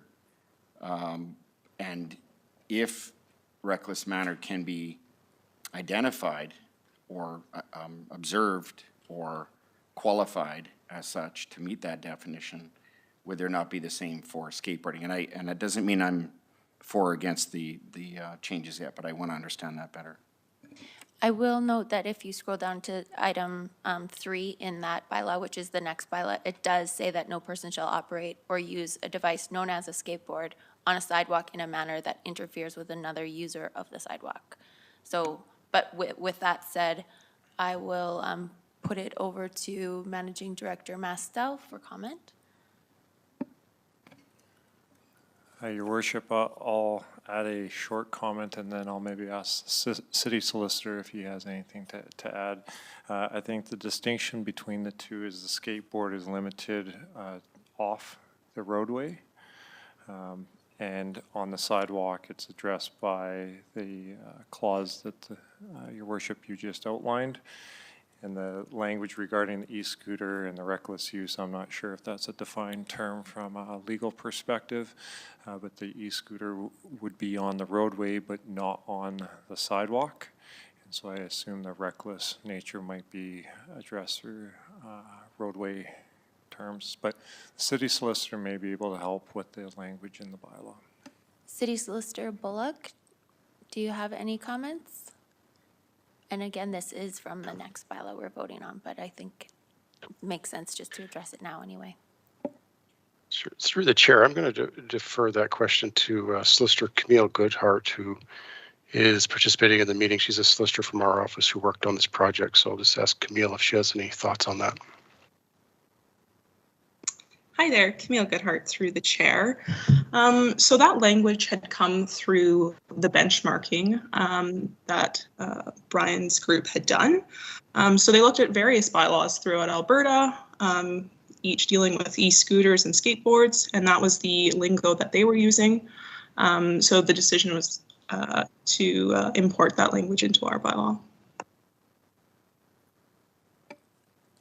I think the question though is, why is it different language for each of the vehicles? And so is that, as Managing Director Mastel said, is because e-scooters are not permitted on the sidewalks and skateboards are exclusively on, like they aren't on roads, they're on sidewalks? Yes, I would agree with that. Do you have a follow-up, Councillor Dumanowski? Your Worship, I always have a follow-up, but I get it, and I'm not going to belabor the point. One's talking about a manner that interferes, and one says reckless. I'm still challenged by the contrasting language specific to that, but I'll let it rest. Councillor Knodel? Maybe this is, oh, sorry, through the chair, thank you, Mayor Clerk. Maybe this is a question purely based on ignorance, but is it commonplace in other communities to only allow scooters on the roads? Because I've been in Calgary many times and they appear to be on the sidewalks. Maybe people are out breaking the law, I'm not sure. That's first question. And then, well, somebody can answer that, and then I'll follow up my second. Go ahead, Managing Director Mastel. Thank you, Your Worship. Through the chair, in Calgary, they are permitted on sidewalks, but more commonly in the peer comparison, they would be restricted from sidewalk use, which is what's been proposed in Medicine Hat. Thank you. And the follow-up question is, the community, and I've used this as a point of reference many times, but Toronto like lumps everything together. I'm just wondering why we have separation and how that is beneficial to us. Could we, and this would also resolve Councillor Dumanowski's concern of like why the language here and not over here?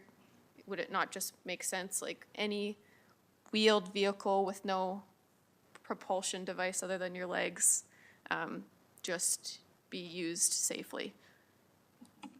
The e-scooters are motorized.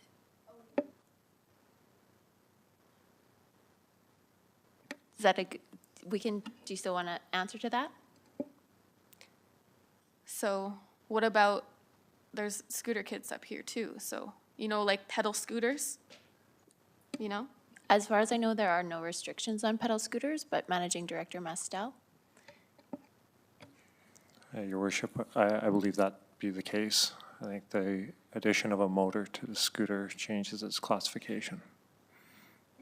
One last question. So scooters without a motor of any sort are allowed in our downtown core, but they also do tricks.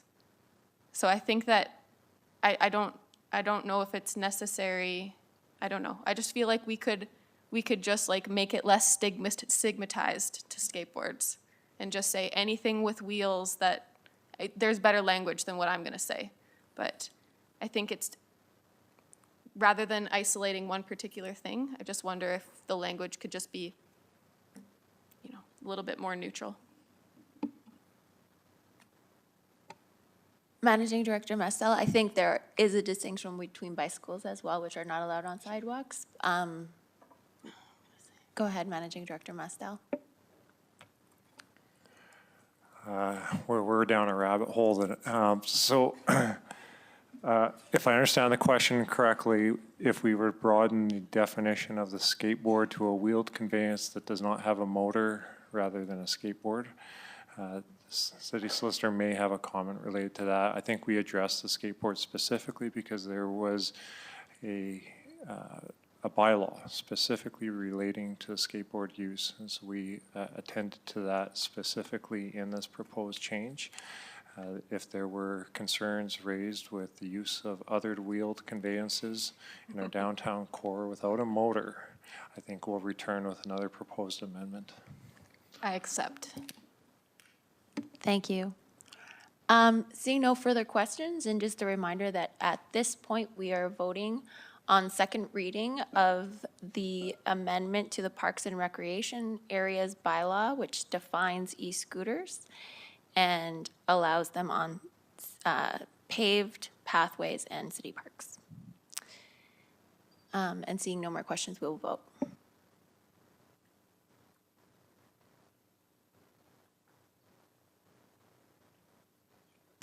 That's unanimous.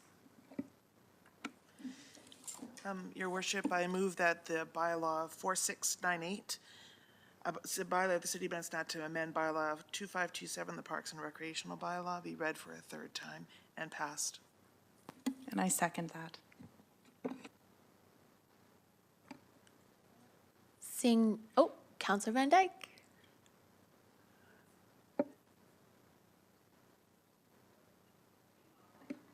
Okay, seeing no questions, we will vote on third reading.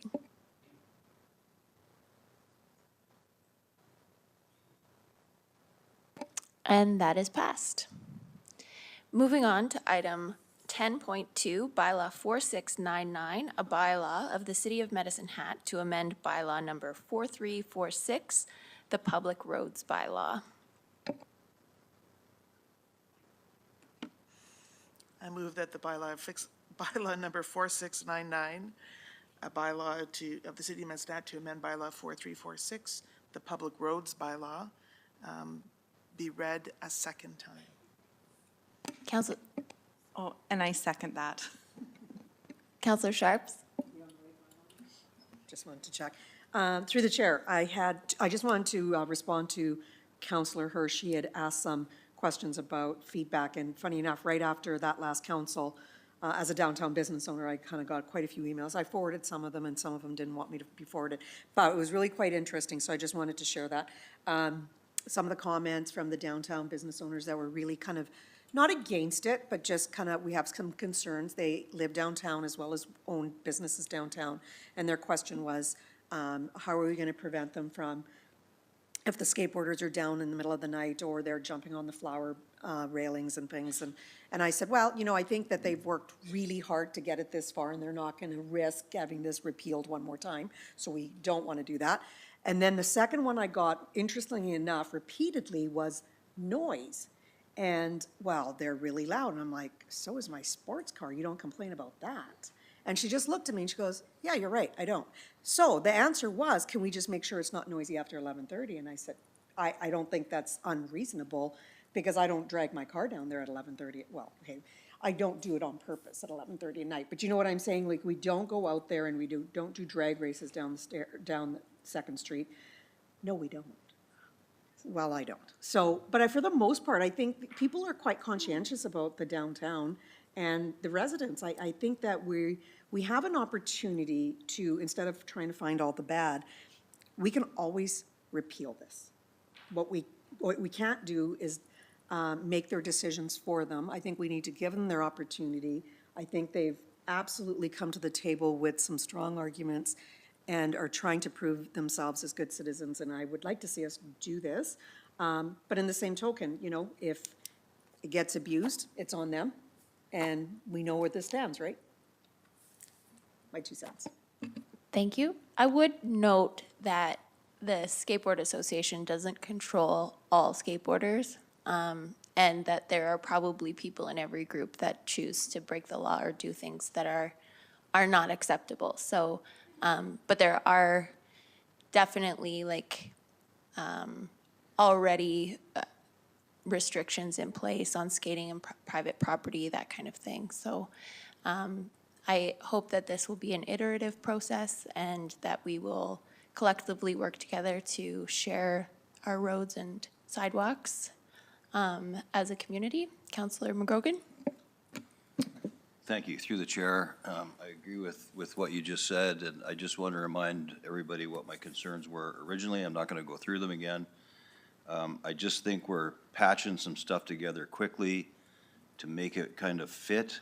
I completely appreciate everything that the skateboarders, their approach, their passion.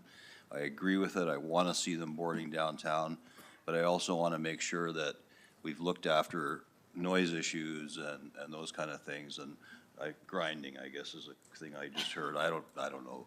I don't grind in my e-bike. But I do again want to say, I don't want to just single out the skateboarders here. It really is a bigger issue of just, and we do have a very unique downtown microclimate that's very small. And it affects, you know, just a few people in that area. And we think of downtown, it's the whole city, I get that. But it is the downtown area that, when I think of it, I'm more concerned about, and just trying to find that balance. And Your Worship, you said it well. This group, these responsible young adults that have came here and spoke, I totally support them, but they're not everybody. And there's rules in place for a reason. Wearing helmets on motorcycles and wearing seatbelts. We might not all agree, but we've got to have some common rules, and we've got to have the ability to enforce them, and I don't see it here. So thank you. Councillor Van Dyke? Yes, thank you, through the chair. And I guess a little bit of a response to Councillor McGrogan and some of the other concerns here. From my perspective, I find that it's very easy to say no, but I think that we need to think about why youth don't want to stay in Medicine Hat, and how we can say yes to things that make a community more vibrant and desirable for them to stay. I live in a neighborhood with a lot of dogs, and I swear dogs bark around my house about 12 hours a day nonstop, but you don't see me saying everyone has to get rid of their dogs because they make noise. Or people drive through the downtown all the time to bring business to the downtown. There's wear and tear on the roads. And as a city, we recognize that as a cost of having a vibrant community where people drive around and use the amenities and the utilities of our city. And so, in a way, I feel that it's very unfair to expect a group to jump through a lot of hoops to just be a part of our community. And for concerns around use, I think we have no context. We have not had skateboarding allowed in our downtown for almost 20 years. So for people to be saying, well, this is going to happen and that's going to happen and all these terrible things are going to happen, how do we know that? We have nothing to compare it to.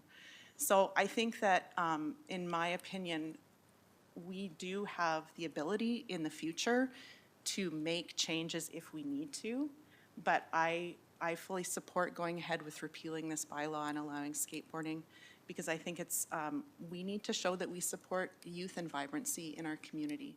And I'm very excited for you guys.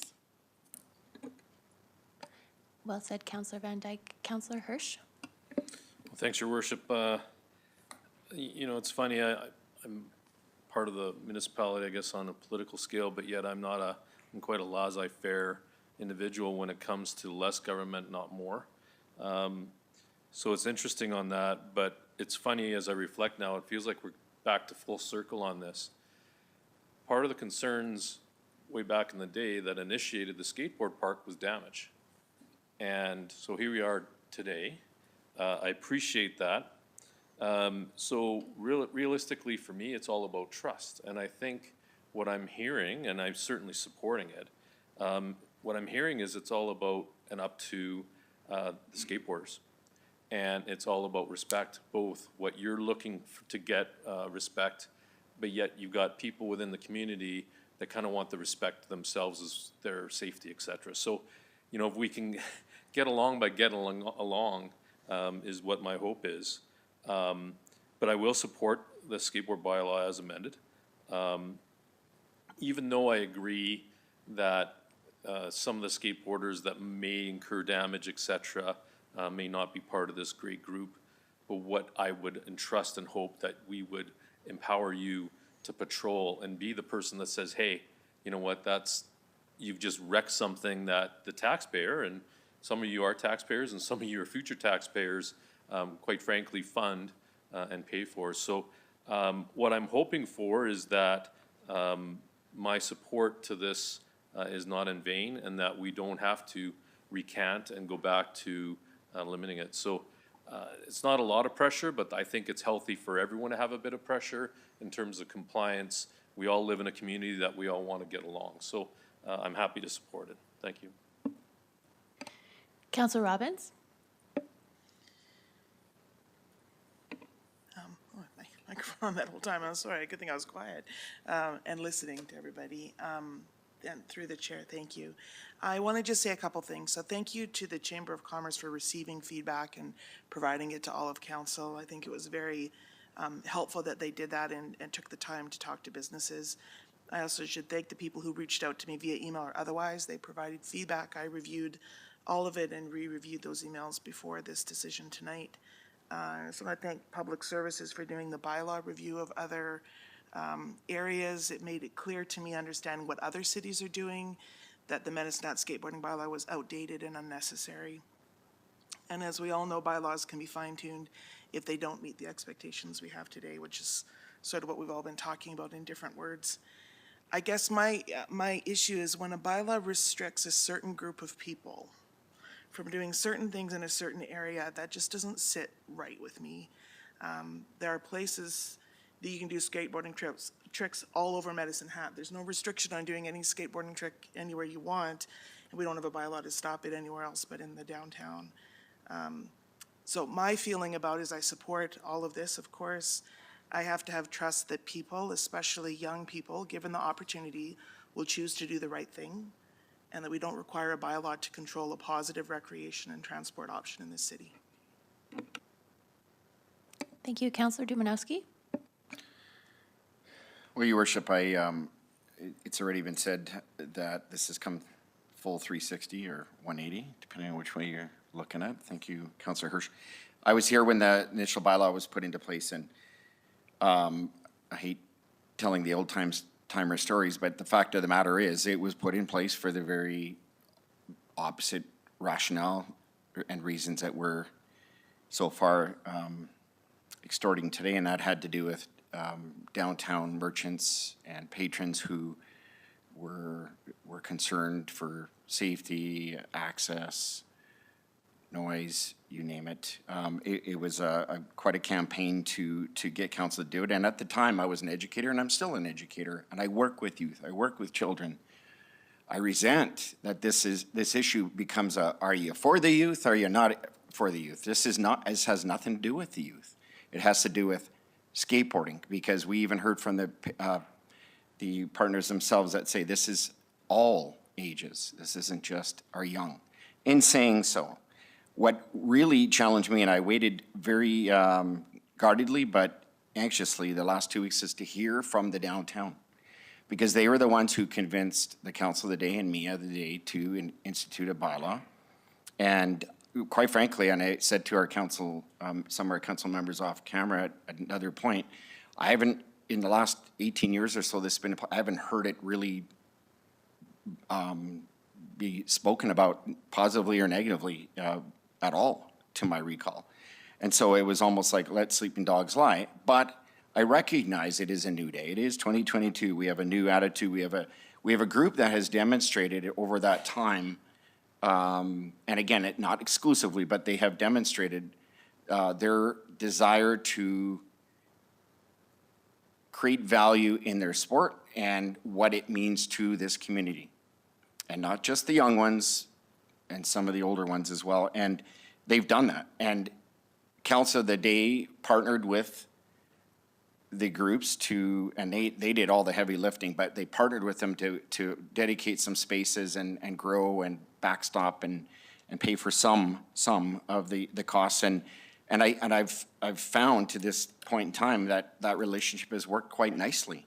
I guess it's not that I didn't care to see, I didn't see any issues with it. But it has been brought forward. It became an election issue. It's been, and those are the times where people start to kind of creep into their own mindset and think about the things they want to see changed, whether it be changed through their representation around the table or change in the form of petitioning during election. So we heard it. I heard it too. I waited, as I said, for the narrative from our downtown community, who maybe unfairly is being targeted in my comments as well, because they're the ones who will be largely very directly impacted. I heard a few, not a lot. I can't be guided into making a decision today, as I was those many years ago, in the absence of information or arguments that don't support what we're voting on today. And so I do believe in freedom of activity and recreation, and skateboarding is part of that, but doing it safely in our downtown is not mutually exclusive. So as others have said, I will hold the confidence of this group today, who are not, again, exclusive of every skateboarder, but I think are speaking or spokespersons for the community, and they have shown their resolve, their commitment, their responsibility, their devotion to a changed attitude. And I would be remiss not to support that today. So I will be supporting the change. Councillor Sharps? Yes, through the chair, I just wanted to clarify one last point. I'm not by any means not speaking for the downtown, but I did receive a lot of feedback as a downtown business owner, and some of the people on 3rd Street, like I had said at the last council, they were incredibly opposed to it, reached out to me, and I was just rereading some of their emails, and they were just like, I guess we need to do better, and we need to be more inclusive. So they really did come around. So, and that's down 3rd Street where I was getting a lot, and I was getting a little bit on 2nd Street towards this end, but every one of them were open and realized that we need to be more inclusive to everyone. And every one of them, I had none of them that were opposing it that said, absolutely not. They just said, if it gets out of control, just like anything else, will we look at it? And I said, well, of course we would. But I don't think it'll get that. I don't think it'll be out of control. So I just wanted to clarify, I really did see a change down with the downtown business owners. Councillor McCrogan? Through the chair, thank you. It may seem like I'm wriggling back off my hook that I put myself on, but but I want to make it very clear. I do completely support skateboarders downtown, but there's been some great points brought up. I don't like how this is worded. I do think it could be worded better, but I think, having said that, I'll put my trust in our community as well, and so I'm wriggling myself right off that hook. And I appreciate the conversation. Seeing no further comments or questions, we will vote on second reading of the bylaw.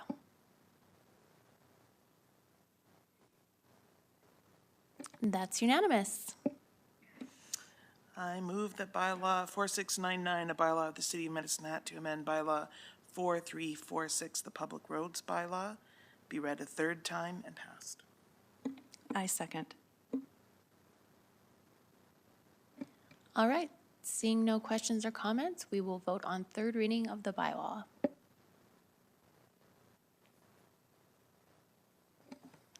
And that's unanimous. The bylaw is passed.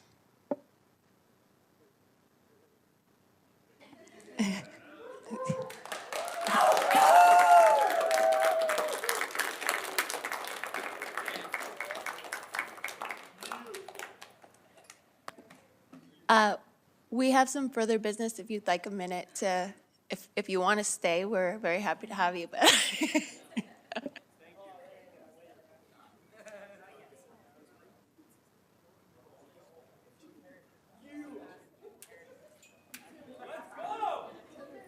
We're going to do a picture with Jace.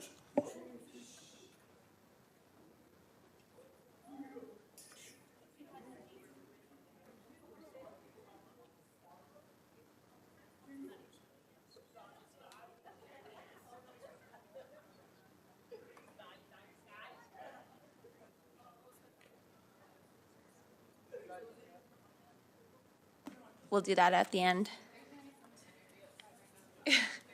They're having a party, yeah.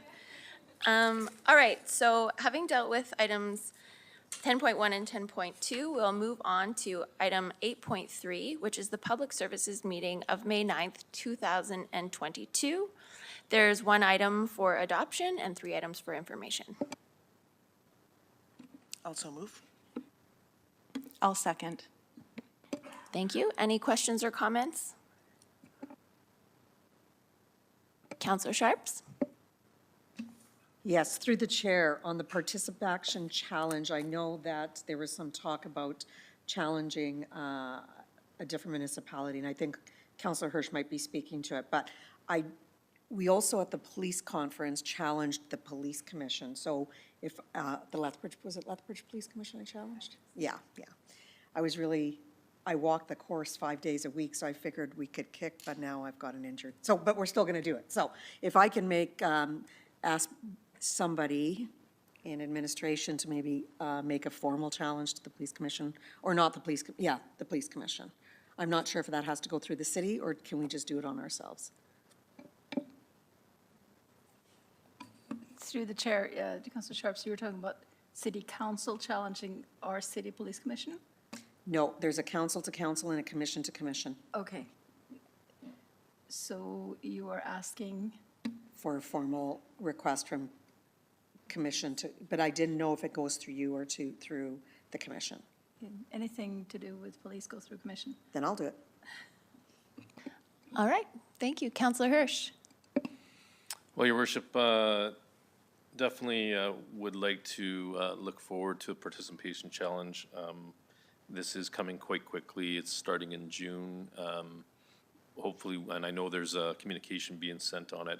I just wanted to look for the opportunity for this council by resolution to challenge maybe City of Lethbridge with regards to this council's participation in reference to Lethbridge City Council participation. And I guess the intent really is more for enlightenment, education, make it a bit fun as far as the challenge goes, and really highlight an event that is exciting and national in nature. So I'm looking for that sort of support. And once we're done that item, I'd have another question with the related item.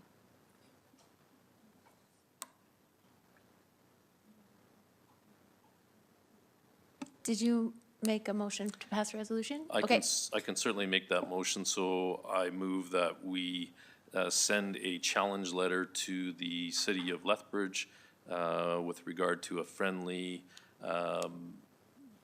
event, wager in regards to the participation challenge and who can have, I guess, the most participation points or minutes or whatever the measurement shall be. Okay. Can we get a seconder on that? Councillor Sharps? All right, we'll vote on that motion.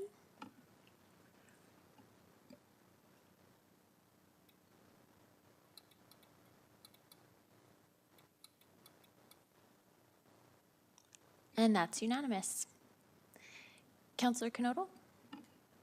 I just want to put some friendly energy out there that we're going to win. Nice. Okay. Counselor Dumanowski. Your worship, just briefly on, but importantly, the pickleball facility capital budget amendment. I know it's kind of garnered attention and for the right reasons, and I don't even want to say some negative, but I do know there have been questions from the community about some of the changes and the funding and et cetera. I will start, and maybe I'll ask staff to give a high level kind of what caused some of the changes to occur and from the standpoint of costing, which isn't new or news to me or this community and in government. I mean, things do change, and in some cases there are not last minute enhancements, but modifications that contribute to that. It makes sense to do it at the immediate time. I'm going to use our parking lot as an example. That's real life, real time government.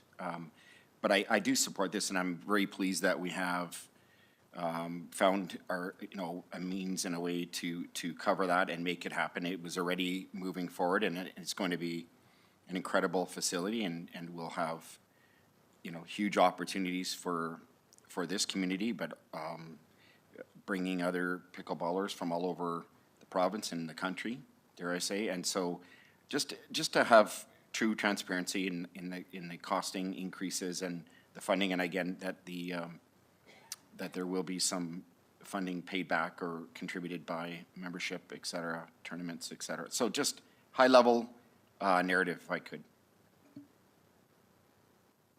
City Manager Hegland? Through the chair to Councillor Dumanowski, it's unfortunate that this has received a bit of a negative spin, because it's actually very much a good news story.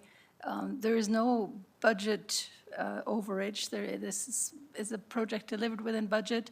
We have been able to identify, working with the pickleball clubs, additional amenities, and they have been able to fundraise for it, receiving grant money, and we've arranged, basically, it's tenant improvements arranged under the lease agreement. So it's additional amenities that have been introduced for an additional budget that they have managed to raise money for. So it's very much good news, I believe. Perhaps Managing Director Mastel wants to add to that, but I think I've got that right. Through your worship, I think you captured it very well. The project in scope for the stimulus funds was the court and the wind attenuation and the parking lot surfaces, and could certainly function completely with the 20 courts as is. These are additional amenities that were desired from the club, and as City Manager has highlighted, the club has been working hard along the way right from day one to identify those additional amenities, be able to incorporate them into the mobilized construction efforts, and come up with a complete funding solution. So I think it's a very positive story that shows a level of commitment from the pickleball club, who will take on the ongoing operations and is investing in the space as well. Your worship, just if I could supplementary. So again, I prefaced saying this is a good news story, and so but when there are questions in the community and we get them, we have a responsibility to answer them. So thank you for answering it. And just for clarity, the additional amenities are a washroom facility that will be accessible to the public who are using the other facilities in the area. That's correct, Your Worship. The washroom facilities will have access available to the public side that will serve the fields on the east side of the building. So that's been an area that's been identified for many years that would be beneficial if we had the opportunity to incorporate or build washrooms to support the sport field users on that side of the facility. Thank you. Councillor Hirsch? Your worship, I'll defer. My question was asked and answered by Councillor Dumanowski. Thank you. Councillor Robbins? Yeah, through the chair, I just wanted to say when this came up at Public Services, I was very excited for a lot of reasons. One, looking at the pickleball facility and the opportunity to have the pickleball club, who are very interested, active fundraisers. They've sort of been everywhere trying to get pickleball out and popular within our community, and they have such a great facility.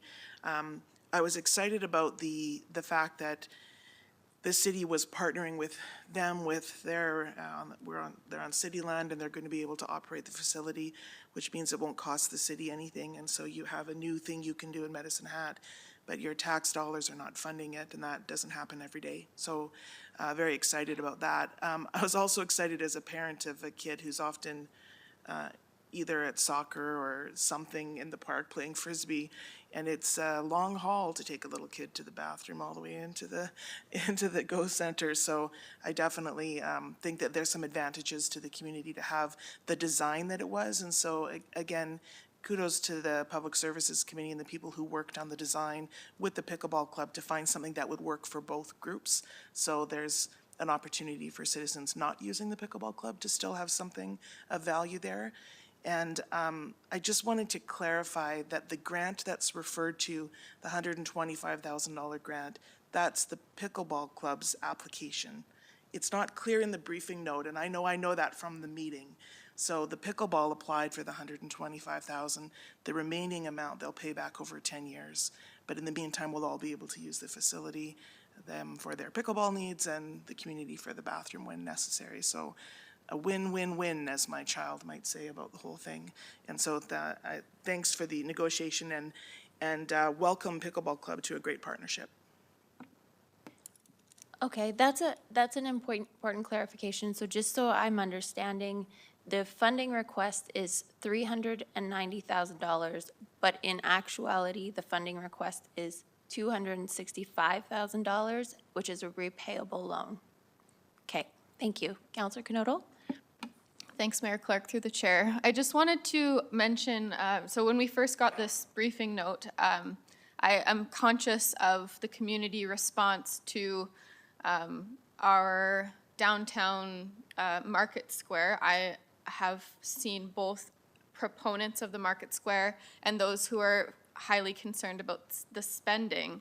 However, I understand that all is kosher in regards to the spending and that project, but that's what sparked the light bulb in my head. Okay, what are we spending money on in particular when I got this briefing note? So I was thrilled to see that, just like Councillor Robbins, it would be a accessible bathroom to both sides. Now my question is, there's a list of other things that I was extremely excited about and thought, especially being in direct sunlight, the canopy, and the other details. Now, is that included in this total of $390,000?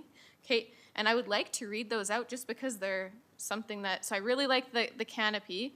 So future utility stubs for a misting device, which I thought was very valuable, patio heaters, barbecue and water bottle dispenser. For large-scale events, I think all of those things are essential, if not like exciting to see. Kitchen storefront, small admin and storage area, barrier-free washroom. And that washroom is also gender neutral and, vandalism resistant, which is great. And then the potential for up to 4-season utilization because of a mechanical room with HVAC. So there's just, I think this was very well considered, and the work that was done on it in collaboration with this organization deserves props to those who are on board. So thank you. Seeing no further speakers, we will vote on the motion.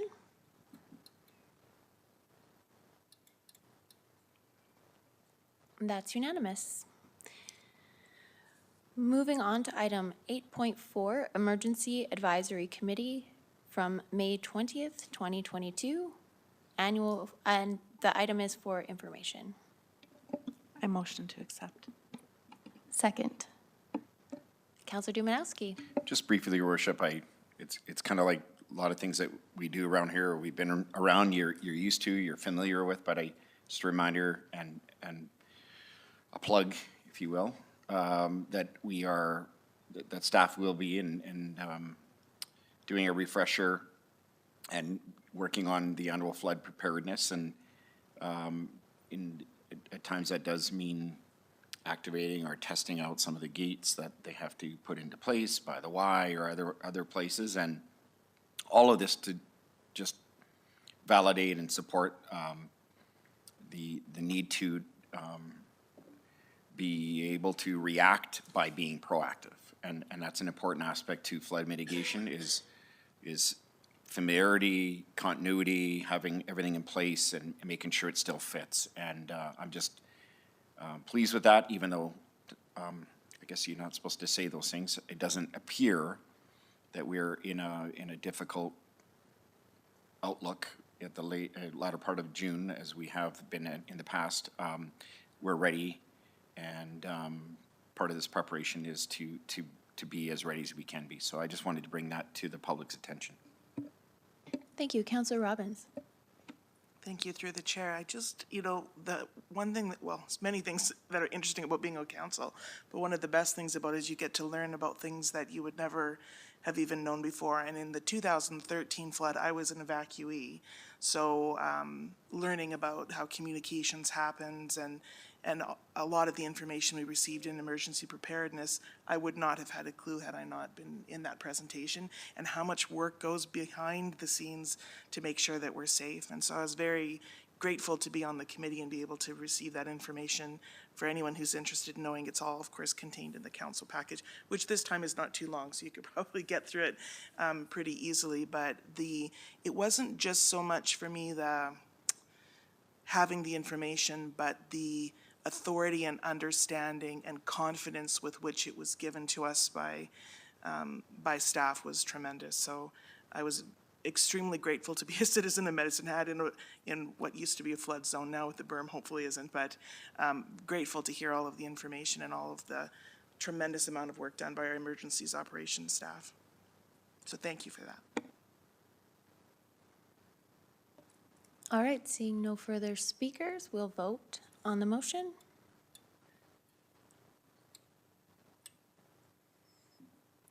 Councillor Knotel has the sticky key tonight.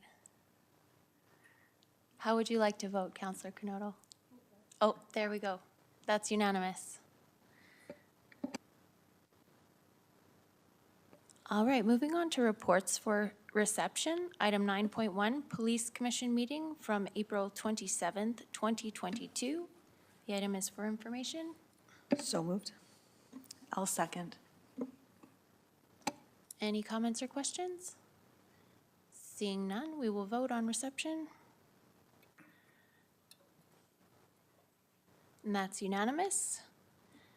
We've already dealt with the items, bylaws for second and third reading. Moving on to new business and/or rise and report items. We have item 12.1, lease agreements, golf courses, and this was put on the agenda by Councillor Sharps. Over to you. Thank you, through the chair. So I think everybody is aware that we have just secured, we being a Cannot, I'm just excited for the city. So first, let me caveat that I am actually not a member at any golf course. I don't care, I like to golf all of them, so I refuse to buy a membership. I just keep spending my money frivolously at every place. But Cannot has secured a senior PGA Tour event, which I think is incredibly exciting for the community and for the golfers, and I just think it's overall fantastic. And as I was on the course on Ladies League last week, and so this isn't coming from anybody in the executive or the actual management, but as we were talking, it was very interesting to me that I didn't realize that we still hadn't, and yes, I've got the city manager going nose in, hands out, so I'm remembering that. So I'm feeling a little disjointed for them right now, because apparently they've been without a lease for 2 years. So I'm wondering if we could look at getting their lease. I know when we all first got sworn in, we expedited or brought forward the Stampede lease. Even though they had 2 years still remaining on it, we still worked with them to get that done. Now we have golf courses that are without for 2 years, so they're in a position that they can't apply for any of the funding that could potentially help them. And I'm just wondering if we could just elevate that a little bit so we could help them be as amazing as the Stampede and all the other facilities. Through the chair to Councillor Sharps, it is elevated, is under active negotiation, and we look forward to bringing it to conclusion. Thank you very much. I know they're eager to apply for some funding, so thank you. Any further questions or comments on that item? Okay, seeing none, I don't think we have to vote on this. Moving on to item 12.2, immigration rural, and that item was put on the agenda by Councillor Sharps. Over to you. Thank you. So the reason I'm bringing this forward, I think you all know that I own an immigration company, but that's not just the reason. So Alberta, quite some time ago, a couple months now, started a rural renewal stream, which is a community designation. So you have to be a community under 100,000, and you have to be designated in order to go after some of these positions. So I think we're one of the last communities to actually look, and I don't know if anybody's actually elevated it. From what I can tell, working with the Chamber and the local Medicine Hat partnership, there's been no application even started. So I'm wondering if we could just look at that. So basically what the rural renewal stream is, it gives all of our region, so we would probably need Cypress County and Red Cliff to sign off on this too. But basically it's saying we support the rural areas for foreign workers, because right now they are incredibly struggling, but it'll expedite workers coming in. So, and I will give you an example. I have probably close to 20 open positions that are all skilled trades that I cannot find anybody for. And it is incredibly frustrating. And our Alberta nomination program is probably one of the slowest nomination programs right across Canada. So if I bring in tradespeople, I can get them into Saskatchewan within weeks, and it takes me months to get them into Alberta. And that's been a big complaint from an immigration practitioner point of view. So about 6 months ago, they started this rural renewal, and it is meant for communities that are around 100,000, and it's part of the economic development, trying to get businesses help that they want. I don't know if anybody's dealing with this, because it usually is at a city council or a city admin level, and I don't know, I've never heard if anybody's dealing with it, so I just want some insight to see if anybody was. Through the chair to Councillor Sharps, we'll take it away and look into it. Do you want to, Managing Director Van Enck has his hand up. Go ahead. Through the chair to Councillor Sharps. So this has been on our radar screen for quite a while. There is the Alberta Advantage Immigration Program, AIP, and within there's two streams. One is the rural renewal stream. There's also the rural entrepreneurial stream. So we've built a presentation. I'm happy to share it, after the meeting, but it isn't complete yet. But Dana Fleske from our office has been working on this for a little over a month, maybe a month and a half, something like that, in coordination with Melanie Friesen from Managing Director Egert's office. And it was also a topic of discussion that we had at a group meeting, a group economic development meeting. I think it was 2 weeks ago. We had about a 4.5-hour meeting. And one of the items that we discussed is this program, and I think the city's role that we will play in it. There's also a role, I think, for Community Futures. They're looking into it, and Community Futures has actually applied for a grant. One of the issues with this program, and Melanie Friesen is probably the most experienced with the program within the city, but one of the issues is when it was originally contemplated, it was supposed to come with funding associated with it, so that a municipality that applied would also receive funding to hire someone to administer it. There was a test program, a pilot project in Claresholm that was done a few years ago. Claresholm is a city of, I think, like 3,000 people or less than 5,000 people. They had 15,000 applicants to move to Claresholm for this. So it's a very, it can be potentially an overwhelming application process, and one that needs specific resources attached to it. So Sean Blewett from Community Futures has applied for a grant. He's waiting to hear back from that grant to see if it makes sense for that grant to actually fund the the sort of employment or the engagement or the part-time job for the person that could sort of review all of these applications and be the point person on the administration. But like I said, it's something that's been on our radar screen for a while. It is being discussed. And my plan was to have this presentation, have it come through ELT, have it discussed at that level, and then, from ELT, make its way through admin in terms of execution from our end. There's been a slight delay because of the delay that Sean has experienced in terms of the grant for potentially funding the individual that would evaluate all of the applications. But it is a joint economic development initiative, like you said, from a number of different parties, and would likely involve all of the regional economic development partners if we do move forward. So hopefully that provides a little bit of insight. Thank you, Managing Director Van Enck.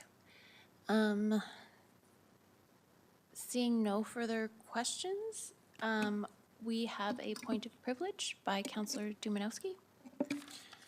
Your Worship, I'd like to take a point of privilege to recognize Ms. Cruikshank, otherwise known as Angela, around the table. Today would be, as I understand, her final meeting.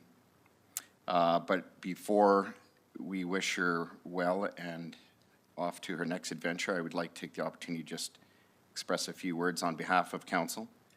So in trying to capture the time that our city clerk, Angela Cruikshank, had here, I wanted to understand, like everyone, where she started. So from what I understand, she started in municipal works in 2004 as an admin coordinator, where she learned the ins and outs, as she indicated, of everything from the many varied calls that they would interface with. And she went on to cite examples like cows on the road, how wide is a grader, to people asking how to fill sandbags. After 8 years of doing that, Angela took on the challenge of the next chapter of her life, being city clerk. The past 10 years, she indicated, were very hard, but she was grateful for her small but mighty team. And together, she goes on to say they achieved great things and moved things in the city clerk's office a long way.